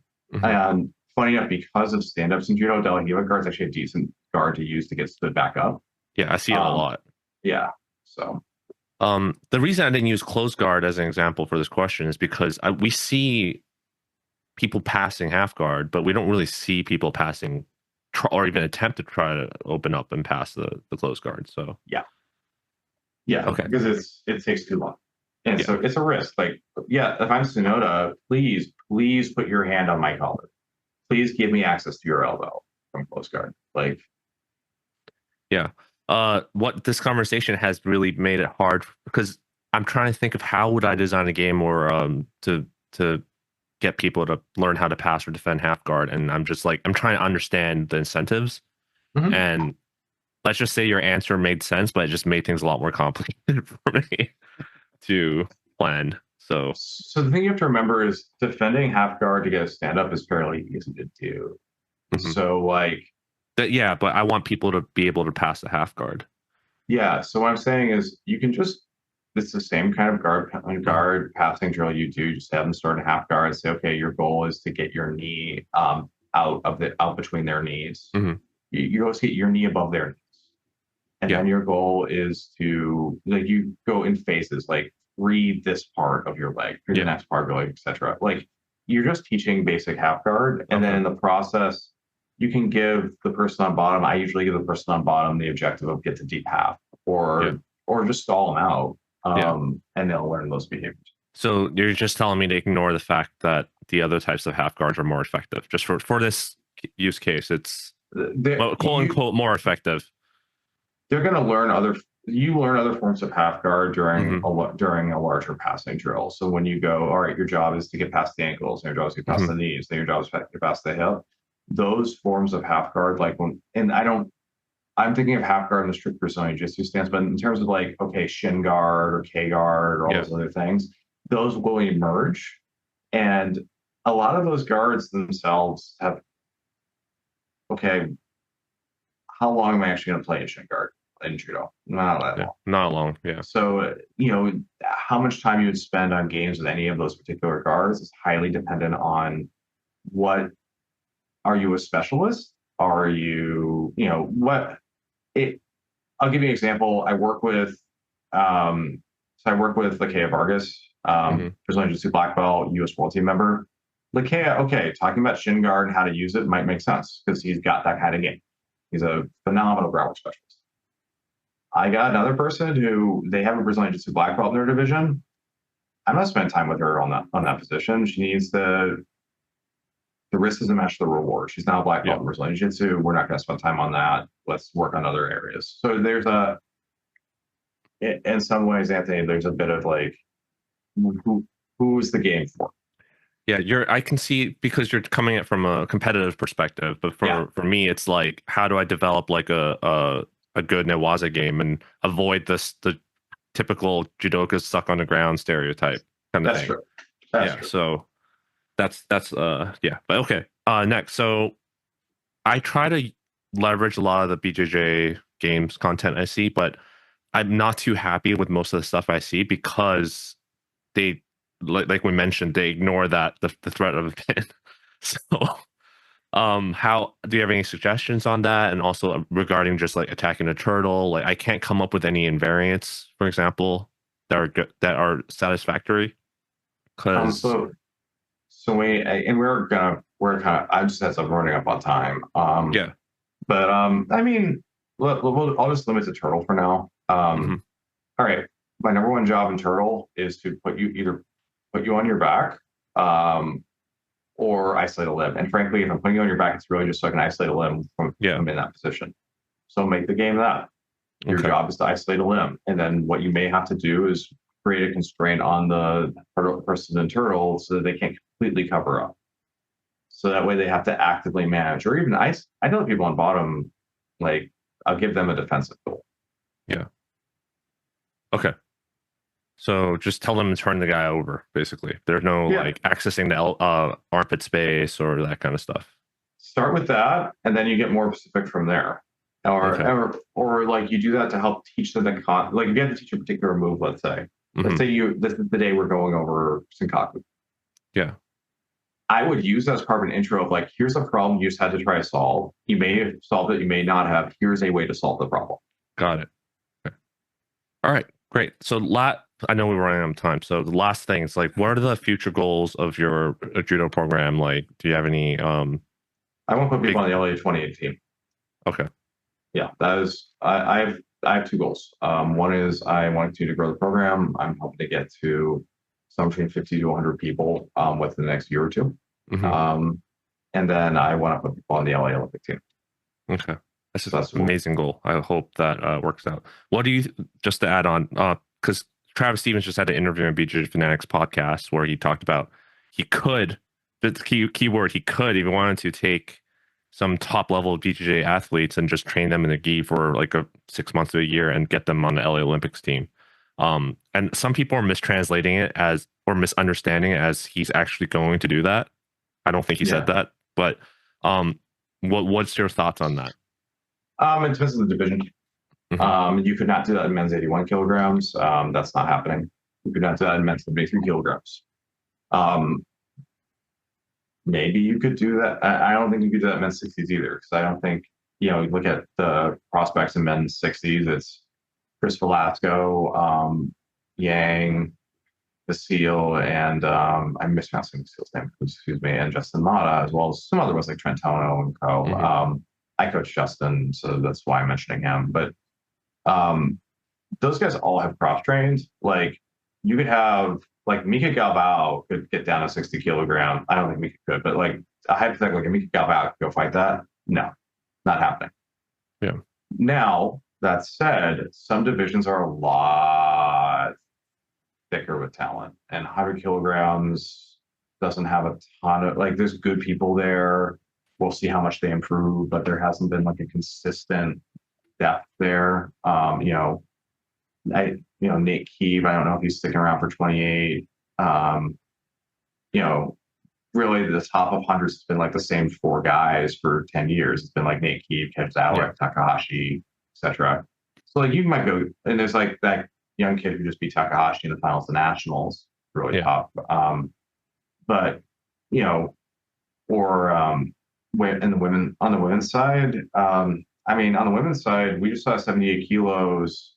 I coach Maddie Solis. She also trains at Eastside Dojo under Russ Hogan. And her semifinal match was Lydia Coleman, who's a really tough Brazilian Jiu-Jitsu black belt. And Lydia, both Lydia and Maddie came to judo Brazilian Jiu-Jitsu backgrounds, and they were duking it out to be in the finals against Nicole Stout. And Maddie walked out and scored on Nicole and gave her a decent fight. Travis isn't wrong. It's just depending on the divisions, depending on the person. We've seen, people don't realize that we've actually seen this story before. Kim Miner, now her maiden name's Carpenter. So Kim Carpenter, she made the 2009 world team but broke her leg. Kim showed up to judo with like a blue or purple belt in Brazilian Jiu-Jitsu and like triangled half the country. and like won a national title, beat Jeanette Rodriguez, who takes the second, fifth of junior worlds. Like we've seen this story before. So he's not pulling that completely out of nowhere. Like we've had people show up and they have the right level of athleticism and the right kind of jujitsu or judo that they were able to make that transition. Yes, it wouldn't work if you have like a bottom-based game, basically, is what you're saying, right? Yeah, or it would, but like you would need the right coaching. Like you would need like when you look at look at how Radi made 100 kilograms, like because 100 kilograms before was a good weight class. Like Otto Hand, who was the Sydney representative, under how brackets work now, he would have placed seventh because he made the quarterfinals in Sydney. And then Otto retired, but there were still a lot of tough players from that era. You know, Rodney was effectively pulling guard on people and armbarring them. He was flying armbarring people, which at 100 kilograms is terrifying. Yeah, but that is terrifying. Yeah, but the and it's worth remembering that Rodney made an Olympic team after being away from judo after the age of 13 until he graduated college. So you can do like that is entirely possible. But you can have a bomb-focused game, but then you have to learn the tomoe, the sumi game. You have to know how to threaten, how to grip fight. Like you have to have enough time to develop this stuff, and you have to have the base athleticism. Like I was just watching CGI. Fionn Davies, if she could qualify as a U.S. citizen, would be a problem. Now, Fionn Davies was on the cadet team for the UK, I believe. She did judo for a long time as a kid. Yeah, until she's 13, I remember. Yeah, but my general point is there are some divisions where that's gonna be a lot easier than others. I don't think you do that men's 81s. I don't think you do that men's 60s. Maybe some of the other divisions. So it's just all kind of dependent on who it is and what they're bringing to the table. But yeah, the curious part of me wants to see them try to whether it happens or not. I don't care, but I want to see like the results from it. You know, like I think it'll be interesting. I mean, as I said, you had Kim Meyer become the #1 player in the United States in 2009 to go to beat some good players on the way there, and she had like 3 or 4 years of judo experience. And she wasn't a Brazilian black belt. She pulled that off. So yeah, you know, it can be done. Yeah, the really funny part is some people like it's like a game of telephone. They forgot the part where Travis says they're going to make the team and then they're going to lose in the first round. Yeah, like, they're just like, that's the thing. They ignore like, that part. Yeah, and like. Yeah, that's the thing. He's commenting on how the lack of depth in the United States, not commenting. Yeah, on the lack yeah, of exactly, depth. Exactly. Yeah. All right. Yeah. So, sorry taking up so much of your time. You're gonna try. I hope your goal of landing hopefully the full team is gonna be full of your players. So you're gonna need a plus 100 player somehow. So, is there anything you'd like to add or plug, or where can we find you, kind of thing? Sure. So I'll plug 2 things. One is, please, if you have an opportunity, you go to martialartsforsocialgood.org. Please make a donation. This helps us put together events and fund people. We have Jimmy Pedro coming in October to do a clinic. He doesn't really do many clinics anymore, so it's really exciting to have him come down. We're based in Alexandria, Virginia, near Washington D.C. We're right next to the DCA airport. If you want to fly in and come to that clinic, and just one thing I'll just have across the board, the more we in American Judo can work together, and even if we don't want to help each other on a particular set of ideas, but just be supportive and open-minded, the better off we're all going to be. We don't have enough people and enough accolades at this stage in the game to not have empty cups. Yep. Yeah, I agree. I just want to it's one thing to disagree, but it's another thing to just actively sabotage or shit on people's efforts. It's especially if you're not doing anything yourself, then repeating the same crap that's not been working. So yeah. All right. Anything else? So much. No, I just want to say thank you so much for doing your show. It's very eye-opening hearing you two talk and discussing stuff and just getting different people's opinions and different styles of judo and different ways of teaching it. So thank you so much for coming on the show. Thanks for having me. Anthony and Juan, thank you so much for having me. Yep, thank you. Wow. What a great interview that was. Man, that was long. Yeah, hopefully after this episode, people will stop messaging me and ask me to do a part 3 of the ecological episode. Well, this is 'Cause- funny because we're talking yeah. about ecological stuff the entire time. And then you go I like, know. oh, here's question 25. Let's get to ecological stuff. I'm like, what do you mean? Well, Let's it get to kind of ecological? went on a tangent because I was asking mostly about his master's program, but Mhm. it's fine. It went fine. I'm not going to cut it up or anything. But yeah, a lot of people have been like, it's starting to spread to the judo sphere about a lot of this kind of stuff, and I think there's a lot of misunderstanding still. Mhm. And I tried my best to explain it in this episode, and hopefully it does a better job than our last part 1 and part 2, because I've been getting a lot of messages online, and I told people to just not look at our old part 1 and part 2 episodes because I was trying to not offend anyone while saying that Mhm. stuff. So I think I gave it like a wrong kind of perspective. You So just gotta peel the hopefully, tape off, man. Just yeah. peel the So bandage off in one swoop. so hopefully this answers a lot of questions to people about some of the questions they have asked me, and also it gives kind of a peek into how I run my classes, because that was another common question that was asked. And that's one thing I noticed, there was a difference between me and Chris, and is that he's really focused on developing high level competitors, and I'm focusing on recreational adults and just getting them well rounded and able to um take someone that just randomly came off the street that never trained before. So yeah. All right. So yeah, it was a great interview. Please let us know what you guys think about it. Shout out Anthony. He loves that stuff. So bug him a shit about it. I like just listening to all I have this. a It was mixed great. I have a mixed feeling about that stuff, because I think it's such a it's become such it's kind of like politics becomes such a heated bipolar I can't remember the Polarizing. word, polarizing yeah, Yes. polarizing topic that people can't really seek to understand the other side and try and learn from both sides. And so this is why I chose to talk to Chris about it, because I think Mhm. it's a much more accurate and really aligns with my views, versus if I were to invite some of the other big names, people that are considered experts in this field. It's kind of like all or nothing. And like I mentioned in an interview, like the guy who is supposedly the expert at this kind of thing, Rob Gray, he's been saying multiple times it's not all or nothing. Like you could incorporate a lot of the traditional stuff into it, especially if the athletes are not bought into this things. Mhm. So yeah, that's how I see it. But I'm still learning, not an expert. I don't claim to be an expert. I'm just doing what I can do with my own skill set, experience, and constraints that I have. So Mhm. All yep. right.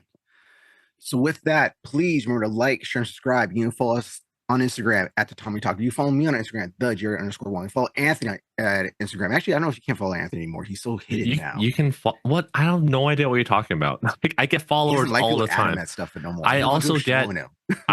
I get all these fake bots that follow me. That is with OnlyFans. So they're OnlyFans. So Anthony's No, you know OnlyFans those bots, Anthony Throws. those bots that have names and there's a string of numbers there, and you click on their Yeah. profile, and it's like, oh, they have like 2 posts, and it was created like a new account, and it says like, this is the link to my OnlyFans and spicy pictures and stuff like that. So send Anthony spicy pictures at his OnlyFans at Anthony Throws. No, okay. Oh yeah, You one more. understand Sorry, one more thing. Yeah, The short that we did about well, you recorded it because you disagree with me. That's why you refused to be in it. No, I wanted to get other people in the video. I wanted to help us out, get some more people out there. No, build our universe. That did so well. Like even people I know that don't train judo, and like my friends that follow me that don't train judo, like my high school friends, my college friends, they liked the video and said, "Oh, I want to see more of this stuff." I'm like, "What? You were not interested in any of the illegal techniques we showed, but you're interested in me talking about Olympic rules for a match that you never watched." Like, Yeah. I don't understand. So, well, we've talked about, like, we've seen some other people that post, some other dojos post stuff about not understanding why certain things are illegal. It's like, you don't know judo rules. That's just how simple it is. But whatever. But it was popular amongst my friends that don't train, which is weird. But I guess we're gonna make more videos like that. So So remember, Yep. you can follow us on YouTube. You can follow us on Instagram. You can follow us on Threads. If you want to send us anything you want us to talk about, things you want us to look at, videos you want us to look at, videos you want us to make even, you can hit us up at tatamitalk@gmail.com. Only if it's safe for work, by the way. Yes. No, send it to Anthony. I want you to get the most. No, don't, please don't, actually. All right. So, Anthony, one last thing. Yep. Don't forget to Slap the mat this time. Actually, slap the mat. All right.